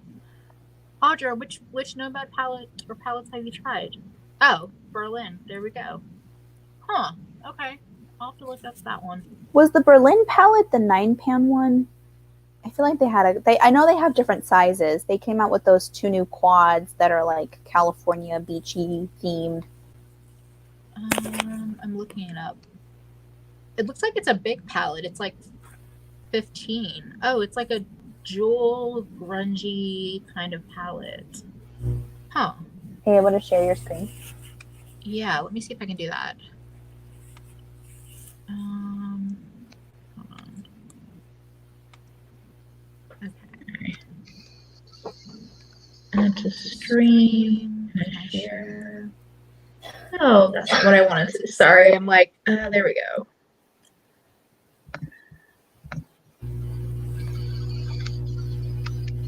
Okay.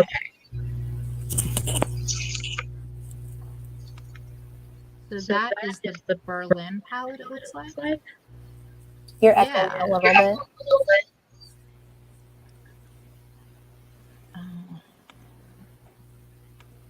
Okay, that might be better because I had my mic on. Oh yeah. So yeah, that's the Berlin palette. Huh. Oh, it's almost all shimmer. Okay, that's pretty cool. It's a very like murky grungy palette with some interesting colors there. Okay.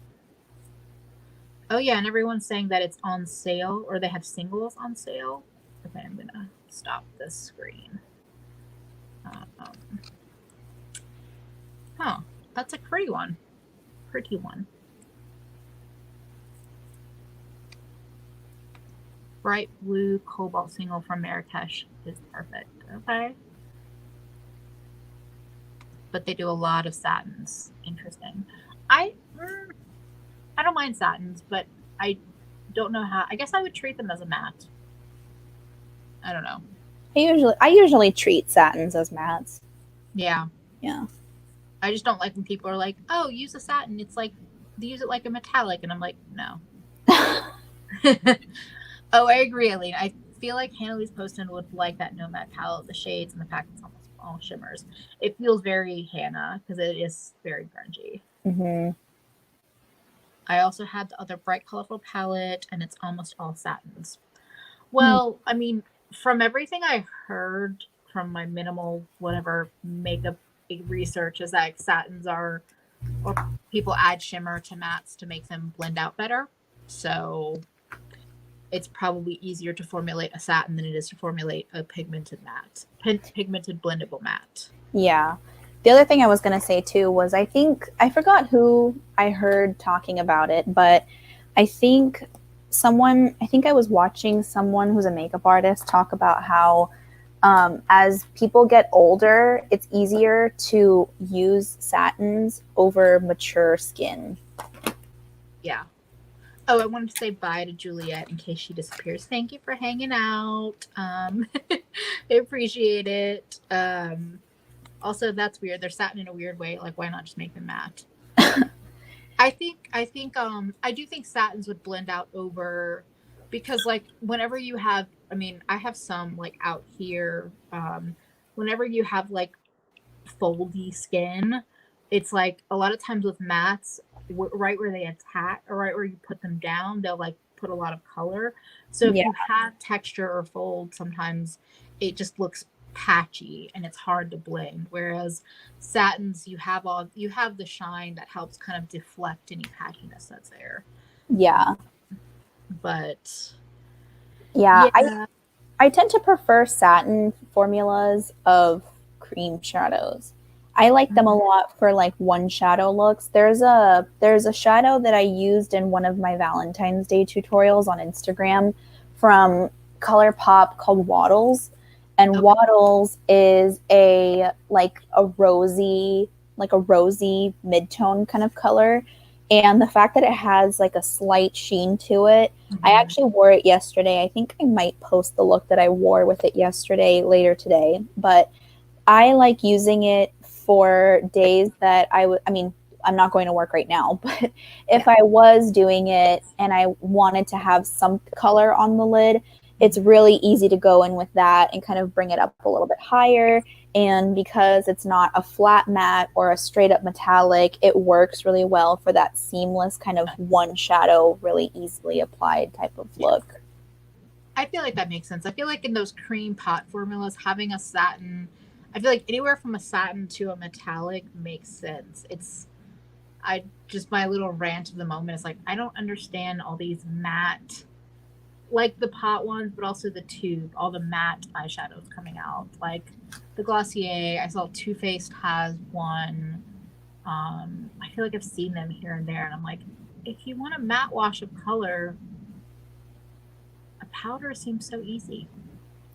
Whereas like I feel like the cream, like I actually love the Super Shocks for like a one shadow look, because a lot of the formulas I can put them on the lid more intensely and then blend out.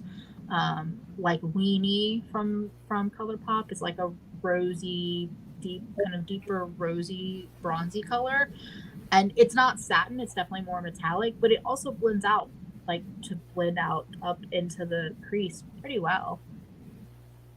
Yeah, I agree. I there's a liquid shadow that I have from e.l.f. that I got as a free gift with purchase, and it was one of those.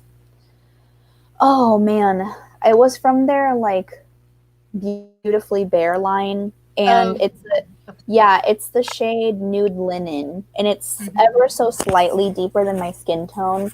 So having something like that where I don't like using it as an eyeshadow base. I don't like really using it for anything else, but on those days where I want some color, kind of like with the ColourPop shade in Waddles, Yeah. it's nice to have like some wash of color that's slightly deeper than your skin, gives you a little bit of definition, and you're able to just like either do a simple winged liner or just mascara, and that's the kind of thing that I would go for. But like a color, like the Huda Beauty ones, the duos, the pastel Yeah. duos, I heard that working with those mattes was not a fun experience. Yeah, I feel like they like released and just died off. I think I tried to swatch them in store and I was just like, no, I don't. I'm good. I'm good. I just felt like it would be too difficult for what its use was kind of to work with. Wait, I want to read what ODB 52 here, and satins are more forgiving, but also I learned how to do shadow properly with MAC shadows, and their mattes vary from very blendable to this shit ain't moving in the bitch. Oh man. I love that when you're just like, oh, this is down, it's not moving anywhere. Yeah. And I'm like, I guess I'm packing on the color everywhere because otherwise this spot is just there forever. Yeah. I like that, Beppy. All the cream shadows I love are not matte because those are such a pain. Yeah, I'm not that into cream shadows, but I don't know. Oh, Courtney, I can't wait to see what you do. She's working with green, blue, and purple because y'all inspired. Oh yes. I love those colors. Anyway, I love talking eyeshadow and makeup. Oh my goodness. Oh, so much fun. So much fun. We've been doing this for over 2 hours. Wow. Time flies when you're having fun. Thank you to everybody for like hanging out with us and stopping in. I like, oh, those Stila glitter and glow are like glittery garden.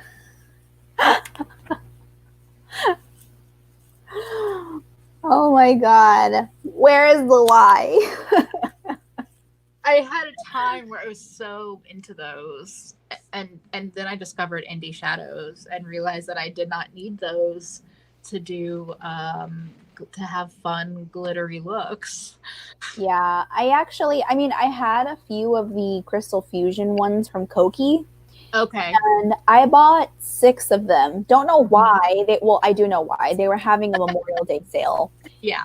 And I got 6 of them, and I was like, it wasn't until then that I bought one of the special like mermaid colors that Stila came out with that were exclusive to Sephora. And I had the one that I think was called like Mermaid Cove or something like that, and it was the pinky blue shifty one. And I liked it a lot, but I think I found that with my eye shape, it was a lot harder for me to figure out where to start and stop the glitter without it just looking awkward. So I would either have to go across the whole lid or really, really tap it out with my finger to get it to blend in seamlessly with a matte shade in the crease in the outer corner.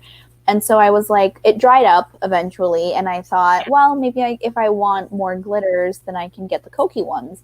And I had only used the Koki ones like maybe a handful of times, and then I ended up putting them in my declutter pile. So next time I see my cousin who's a makeup artist, I already asked her, I was like, do you want these? And she agreed to take them off my hands. Nice.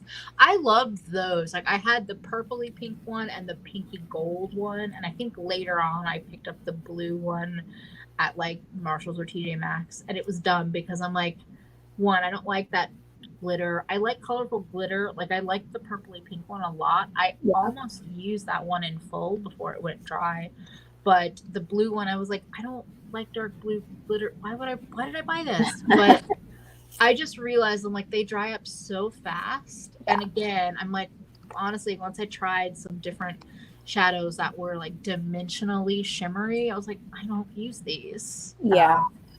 I also just want to say I didn't try the Jelly Much shadows. Like I hated them more than ColourPop jelly shadows. I fucking hated ColourPop jelly shadows. Those also dried up really quickly, according to everybody that has had the Jelly Much ones. Like less than a year, they were like dry and hard to the touch. Yeah, I think some ColourPops, some of their formulas, we talked a little bit about this in the past. About how it seems like they don't take the time to properly test the longevity and the shelf life of certain products.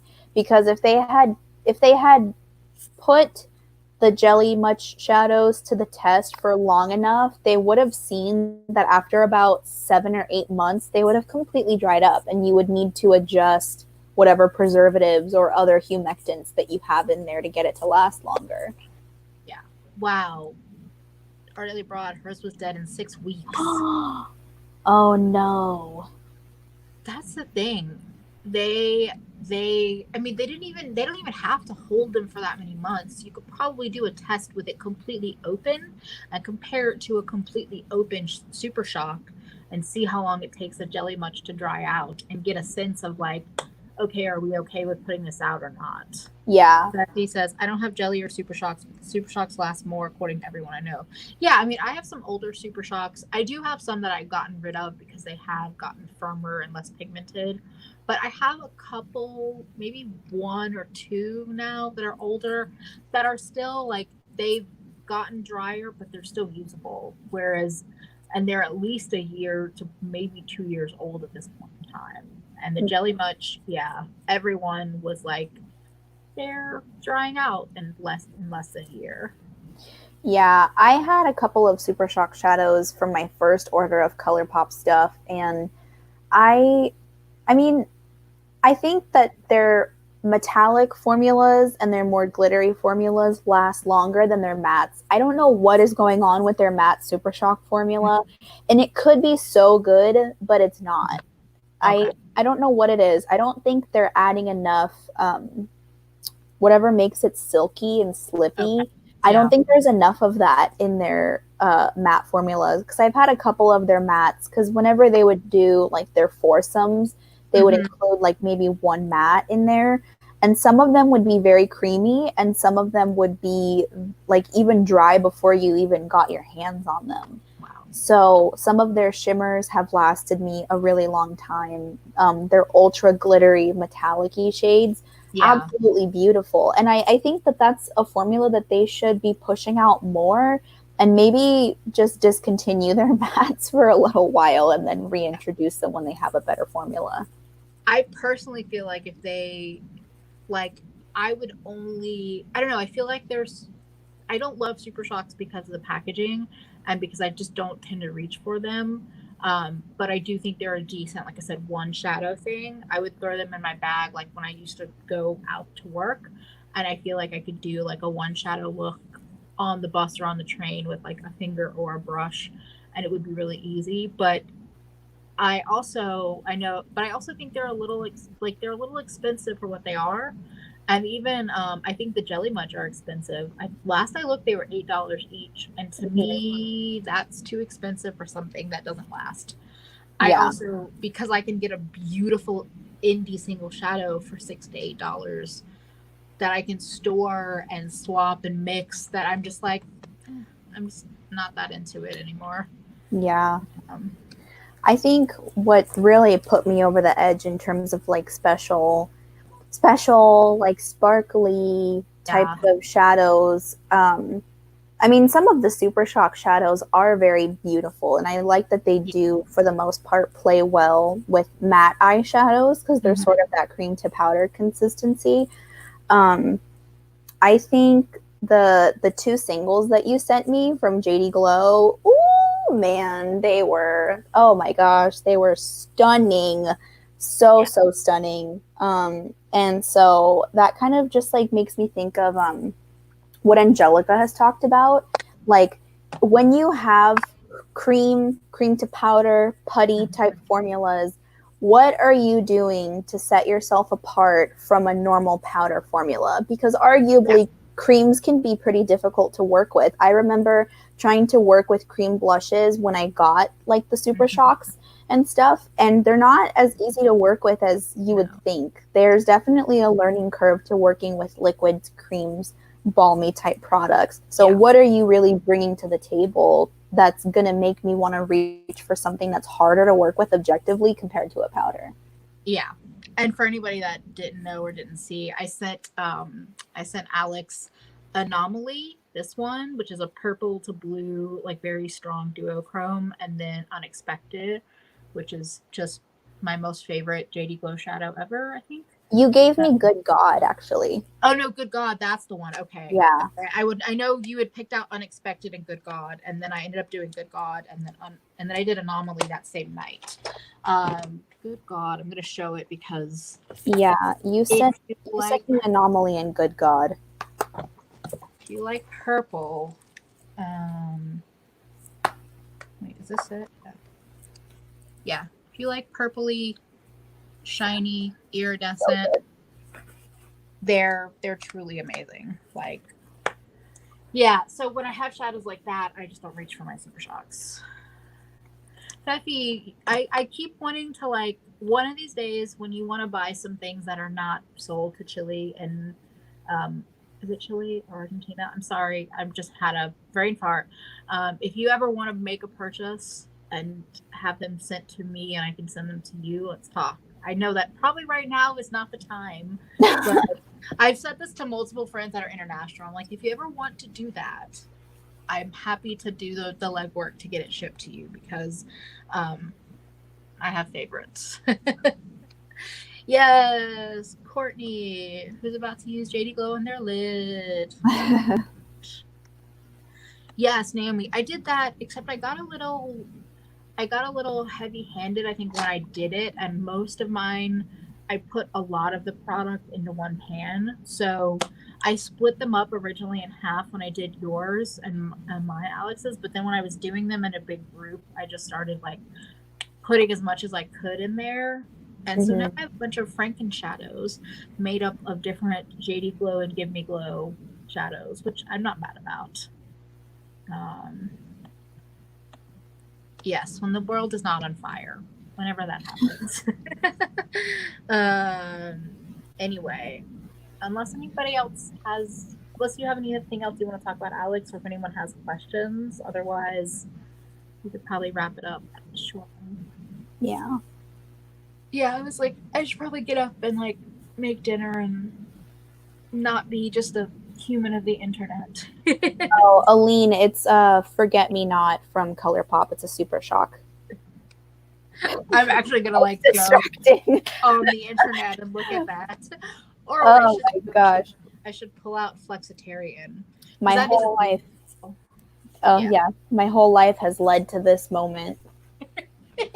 Your highlighter, what is it? Tell us. Yeah. Let me get it. I'm gonna swatch it really quick. I bet it's both, Courtney. It either looks good or I'm drunk, or both. I bet it's both. Your makeup has looked really good the times you've sent it to me.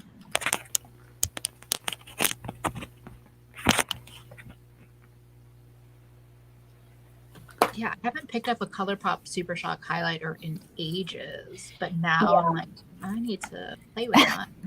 Yeah, I mean, it honestly took me a while because I had Flexitarian from like, I don't know, like over a year now. And I bought it at Ulta, I think, and I never really used it. I've seen people pick them up with a brush. I never really liked it with a brush, never liked it with a finger. And then I got the ColourPop sponge, and I've just been using it ever since. And I just take one side of it, of the pointed side, and I rub it into the pot, and I kind of just sponge it over whatever blush, usually cream blush, I was wearing at the time.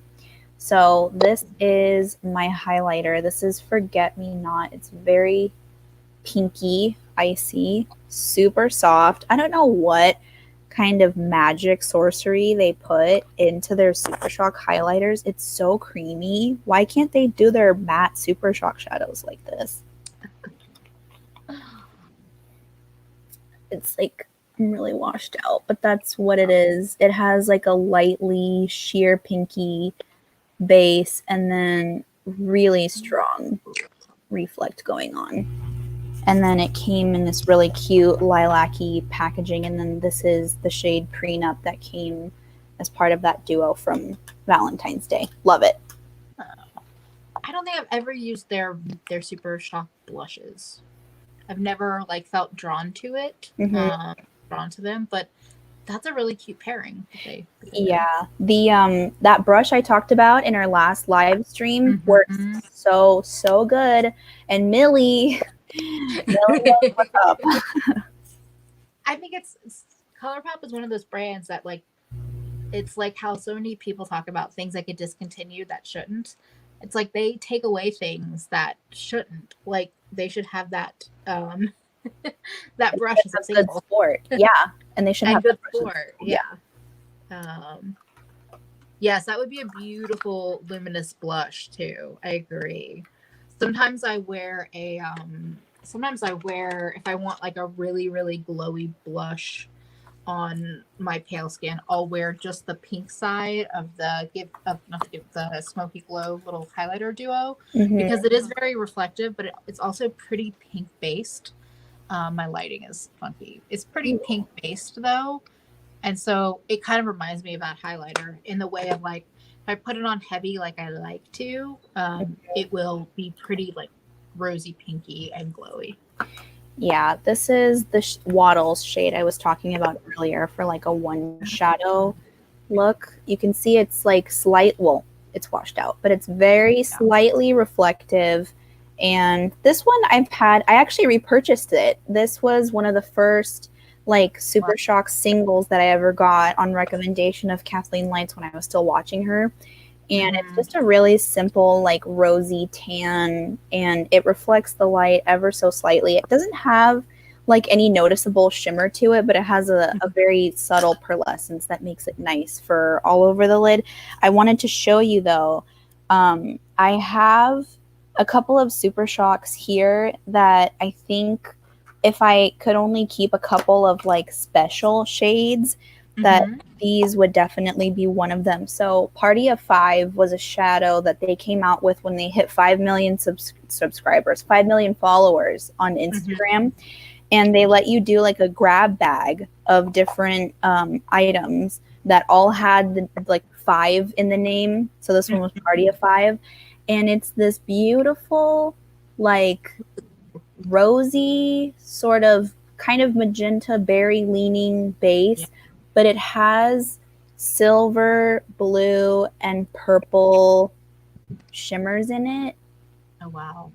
It's so beautiful. And I did a look with it a while ago where I paired it with my She palette from the Femme Rosa collection. Oh, wow. Yeah. And it's so pretty. I think they actually have it available at Ulta now as a single. So ColourPop is hardcore right now promoting that they have stuff on sale at Ulta. Yeah. So if this is available, I think it's a really good one to pick up.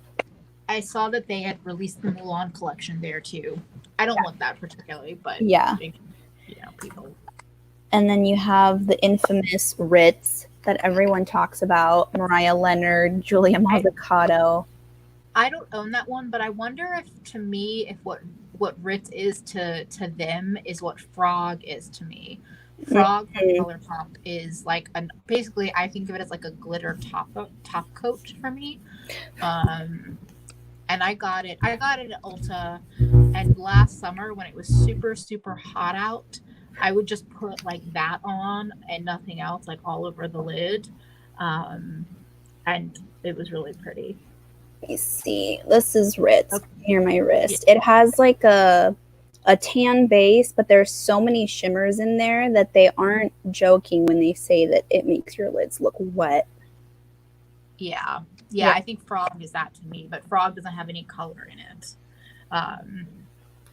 But that is really pretty. And then I've got my hands on the one that I was telling you I would pair with the purple from the Fun Size palette. This was from their Butterfly collection that came in like the pretty purple sparkly packaging. And this is the shade Ringlet. Wow. Oh my God.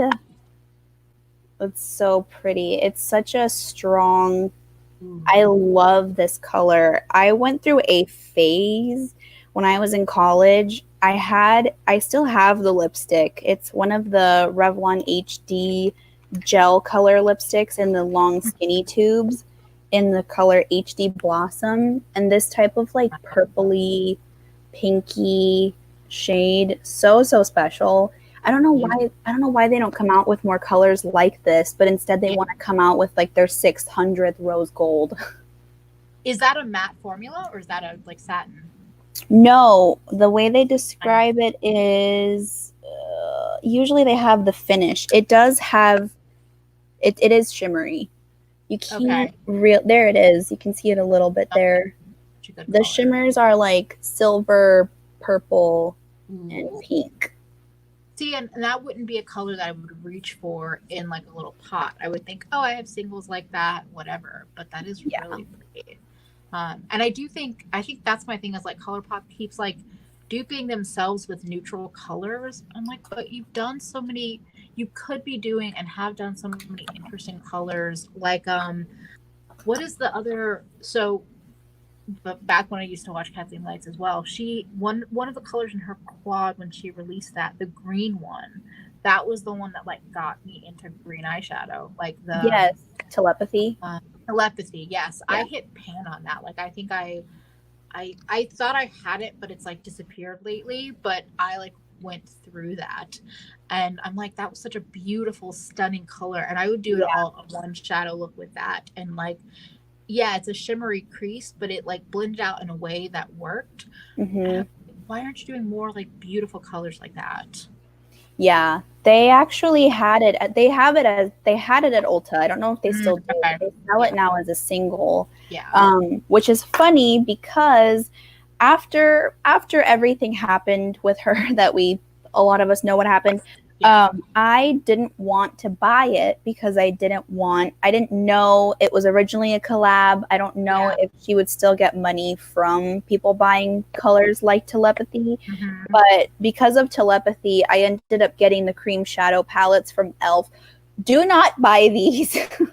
If any of you are out there and you want to take anything from this live stream, it's that you should not buy these little 6-pan cream eyeshadow palettes from e.l.f. I am so angry that I let this green shadow trick me into buying it, because objectively it's like it's in the same color family, but it's not quite as impressive as Telepathy was. It's metallic, but it's not, I mean, it's okay. I have powder eyeshadows that are, I swatch this really, really awkwardly. I'm so sorry. Anyway, doesn't matter. It's not that important. But I bought both of them and I got them on sale on e.l.f.'s website. And I had been meaning to do like an updated like review of both of them, and they crease so badly. I'm not even someone who has particularly oily eyelids, even though my skin is on the oilier side. My eyelids are usually not that oily, but they are slightly hooded, and they creased so badly. So if I want to use any of these shades, it's probably like just as a lid shade. Like, for any of you who saw the episode of the Half Cousins podcast where Georgia had me and Kara and Olivia, and we were talking about random stuff, I had this blue shade on my lid that day, and it was the first time I'd ever worn it, and it's fine. Like it worked okay with matte eyeshadows, but if you looked a little too close, you could see that it did not want to blend in with my powder shadows. So I feel bamboozled, but I feel so upset that I bought these because I lusted after wanting, especially the cool toned one, because I thought this was a cool color story. But I should declutter these, but I'm so like pig-headed that I don't want to get rid of them and still try to make them work. I will say the reason why I'm not going to rebuy Telepathy is because I have Limelight from JD Glow, and it is it's beautiful. Such a beautiful shadow. it is just like the shiniest, and sometimes it looks more gold, especially by itself, but it really is more like a really metallic chartreuse green.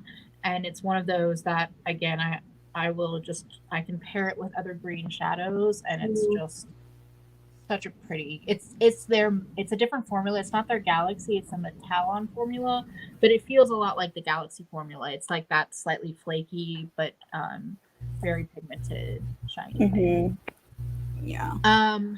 Okay, I'm gonna respond to this because I kind of understand. I think I know what she's talking about. So she asked, can somebody tell me what the drama was that Angelica spoke about in her Dear Indie Brand video? Was it about Touch of Glam?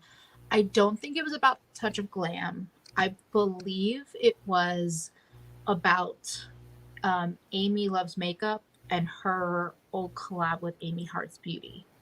So there was some, from what I've seen online, Amy hasn't spoke about it herself, but basically what I saw from online was that there was one. So basically what I saw, what happened was that at one point in time recently, Amy Hearts Beauty, that's AMI, Amy Hearts Beauty, released the Alma palette that so my brain is now frazzled. So Amy Loves Makeup and Amy Hearts Beauty collabed to create the Alma palette, this stunning purple, blue, pink palette that I wanted for a long time. It was in and out of stock. And then I was seeing a lot of people having issues with shadows coming shattered.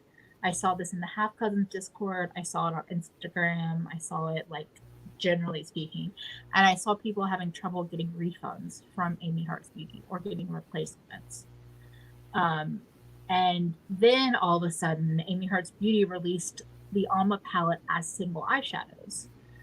So I saw an update from Amy Loves Makeup saying, I had no control over that. I didn't know it was happening.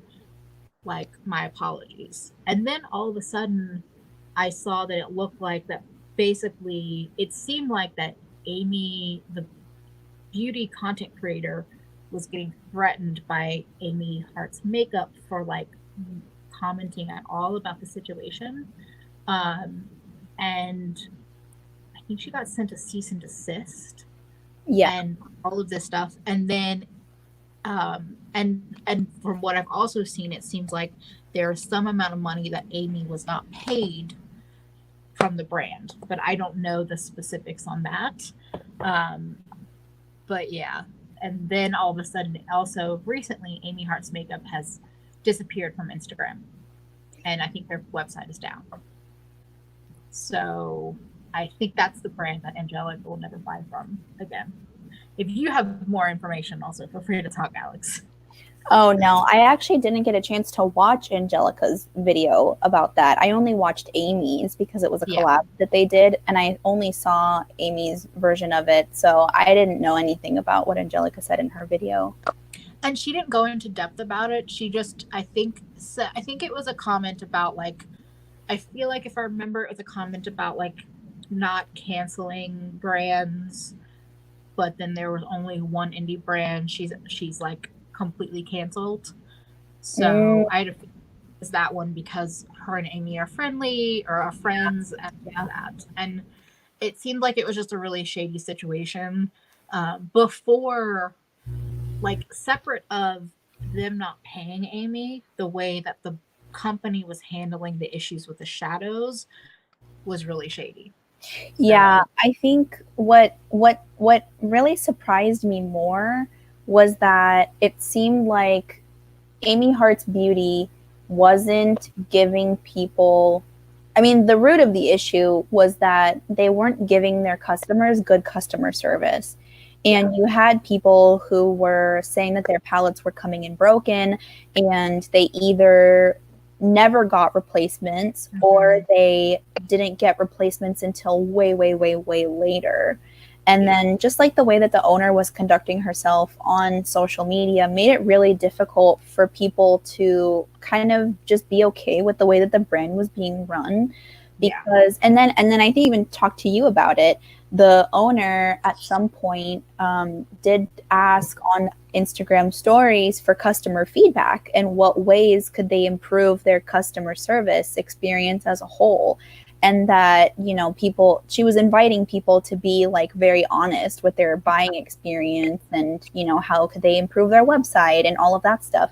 And so the fact that I really don't know what went wrong. I don't know if it was a matter of like a brand owner taking things too personally, maybe biting off more than they could chew, not knowing how to handle a collaboration with someone who is technically a micro influencer, but has a very loyal set of subscribers. And, you know, I think it is really unfortunate the way that everything happened and the fact that they were trying to, in a way, like silence Amy from being able to talk about it, because that's her first collab. That's someone who has a lot of influence over a small, dedicated group of people, and who's built her whole platform on being very honest with the people that are subscribed to her. So it is, I mean, that whole situation is really sad, because that's your first collab and you would want to be able to remember it fondly, but it doesn't seem like she's able to do that.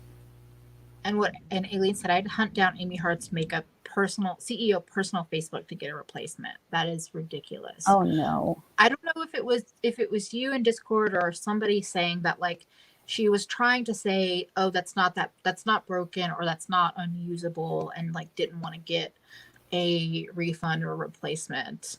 And I felt like, so I feel like maybe she was overwhelmed. And also, so I didn't know that much about the brand, but I feel like some of the reviews I had seen about the brand, about their singles, was like they were very softly pressed. And I hadn't heard really raves about the brand, but I had heard some good things.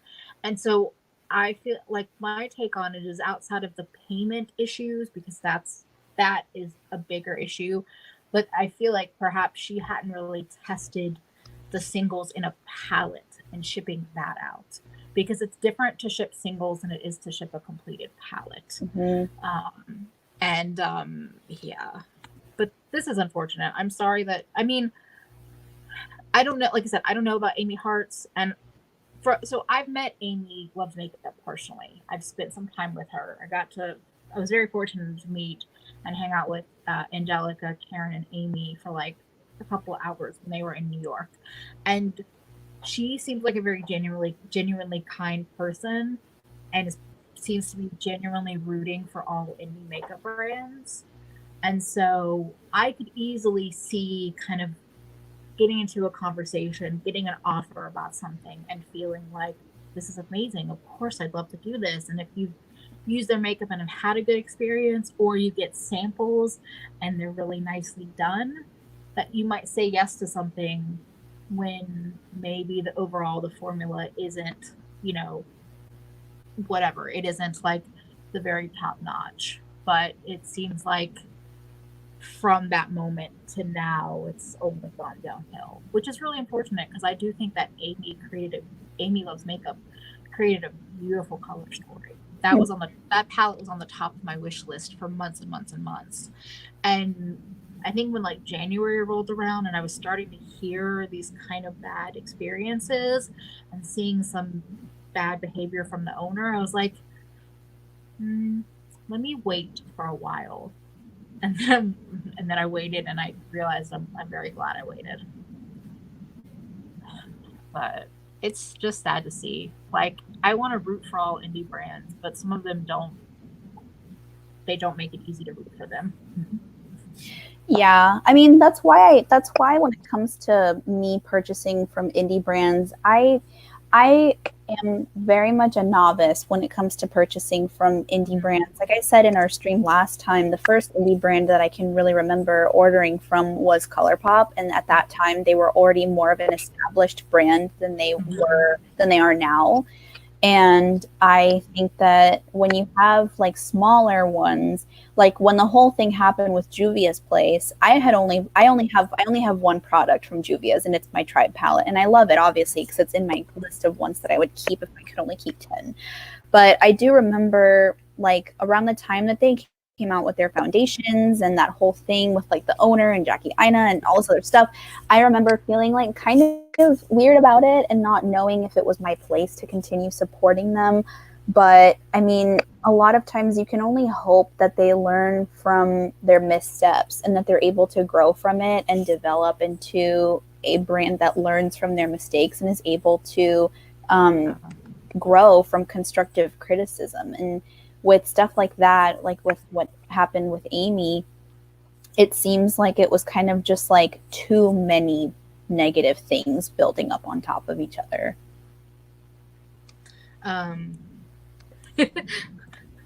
Oh, that's actually, I don't know why I didn't do one originally. Okay, yeah, I'm gonna add that to the list for sure. Duping the vibes for the Alma palettes.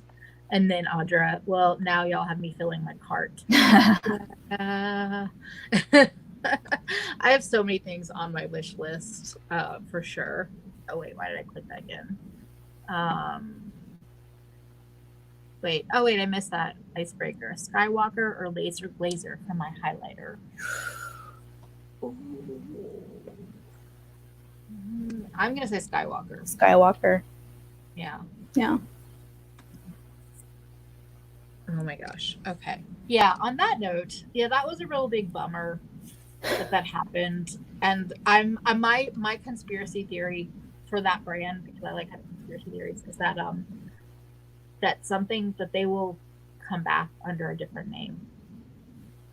That's my thoughts on it. Is that I feel like I don't know, I could see that happening. Oh, I like this idea too. Can you do a video on makeup with sentimental value? I feel like that would be so cute. I feel like that could be another fun live stream because you have some great ones too, Alex. Oh, sure. Yeah. I like these themed live streams. Totally. Since we both did the papaya palette and we totally didn't even know. Yeah. Can you still hear me? Yes. Oh wait, now I can't hear anything. Oh no.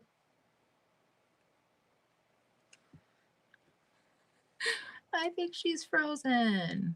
Oh my gosh. Okay, I'm gonna kick her out just and see if she comes back, and if not, I might wrap it up here. Oh wait, you're back. No. No, I think she's still frozen. I know, Alex. Okay, she left the back end stream, so if she comes back in, we'll like wrap it up together, or otherwise, whatever. Otherwise we'll figure it out. Yes, I like that live stream idea. I like that because I have some thoughts, and not having to edit is real nice. Okay, I think she's back.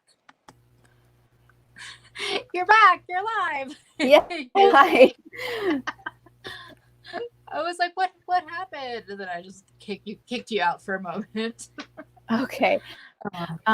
What I was saying really quick before I cut out was that it would, because we ended up duping the vibes unknowingly at the same time, that would be such a cool like Instagram collab that we could do. We could both like dupe the vibes of the Alma palette and see what we come up with. That would be so much fun. I like that. We should do that. I like the Instagram lives or Instagram collabs too, because it gets me to play with, I told you this, but to say it on the stream, the 1 minute video ideas or the 1 minute video constraints. Okay, that's a fun idea. I've actually been thinking about doing some videos with like 9-pan, but like analogous color stories. So like that means on the color reel when they're next to each other. So like yellow, green, blue, or I was thinking pink, purple, blue, which is basically been on the Alma palette. So doing it as an Instagram collab would be great. I like that. Yeah, that's totally my niche too. When it comes to color stories, I either do monochromatic looks or I do analogous color looks. I want to try to experiment with branching out and doing more like complementary colors, which I Yeah. kind of do, but I do it more like a monochromatic eye look and then something complementary on the bottom with like a different eyeliner or an inner corner highlight, kind of like what I did yesterday. Yeah. But yeah, I think what my issue is that I mean, you and I are both have like, your eyes are more hooded than mine. Yeah, but we both But do. yeah, but my eyes are slightly hooded, and if I look straight on, I really don't have as much lid space as I would think I would because my eyes are more prominent.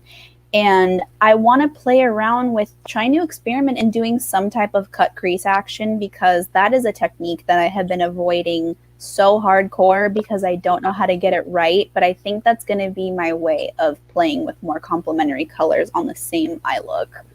You could also play around with the way like Annette's makeup corner does her crease, not or like her above the lid space, because she'll do like 3 colors, but just kind of like place and lightly blend, so that you know, maybe you only end up doing a color on the crease. It could still be a cut crease, but then you could have like different colors on the upper area because you do have more space up there, and maybe wing it out. So then you have like your wing shape and your color. It's a little bit more, it's more to take in visually. Like it's more, I guess, daring to do. But I think for you, you probably would need to make like a fake crease for your color and just like draw it in and then play that way. But we're home doing things, so might as well play with makeup. Seriously. And complementary colors can be harder to work with because they're not colors you can really blend together. Because when you blend them together, you'll get brown or you'll get like a muddy color. Like I think of the papaya palette, I have both purple and yellow in mine. I don't even know where mine is in this stack over here. And you can't really put them next to each other, but you can put them on the eye, but you don't really want to put them next to each other because they just turn into like weird muddy colors. But they're pretty when they're paired together. Yeah, I think that would be fun. I like the Alma collab idea, and then you know, people can get their little fix without having to, or without even being tempted to support a brand that's not worth supporting, in my opinion. This was so much fun. Oh my gosh. I'm looking around. Yeah, thank you so much for having me on your channel again. You're welcome. I'm looking around at my pile of makeup because I have like my makeup from when I was getting ready too, and I'm just like, so much to put away right now. Oh yeah, my space is a mess. Thanks again to everybody hanging out with us and for giving us great ideas for future videos and live streams. And I saw some Shadow requests. I got to figure out how I would be able to do that, but I'm listening. I hear you. I'm going to think about my collection and what else I could Shadow to be able to show on camera, even though I don't really have a process for that. And I hope everybody should go follow Alex on Instagram. I link you in my description box. Sincerely, Alex_makeup on Instagram. And hopefully I'll see y'all for another live or some kind of upload soon. Thanks again. Bye, everybody. Bye. Okay. And broadcast.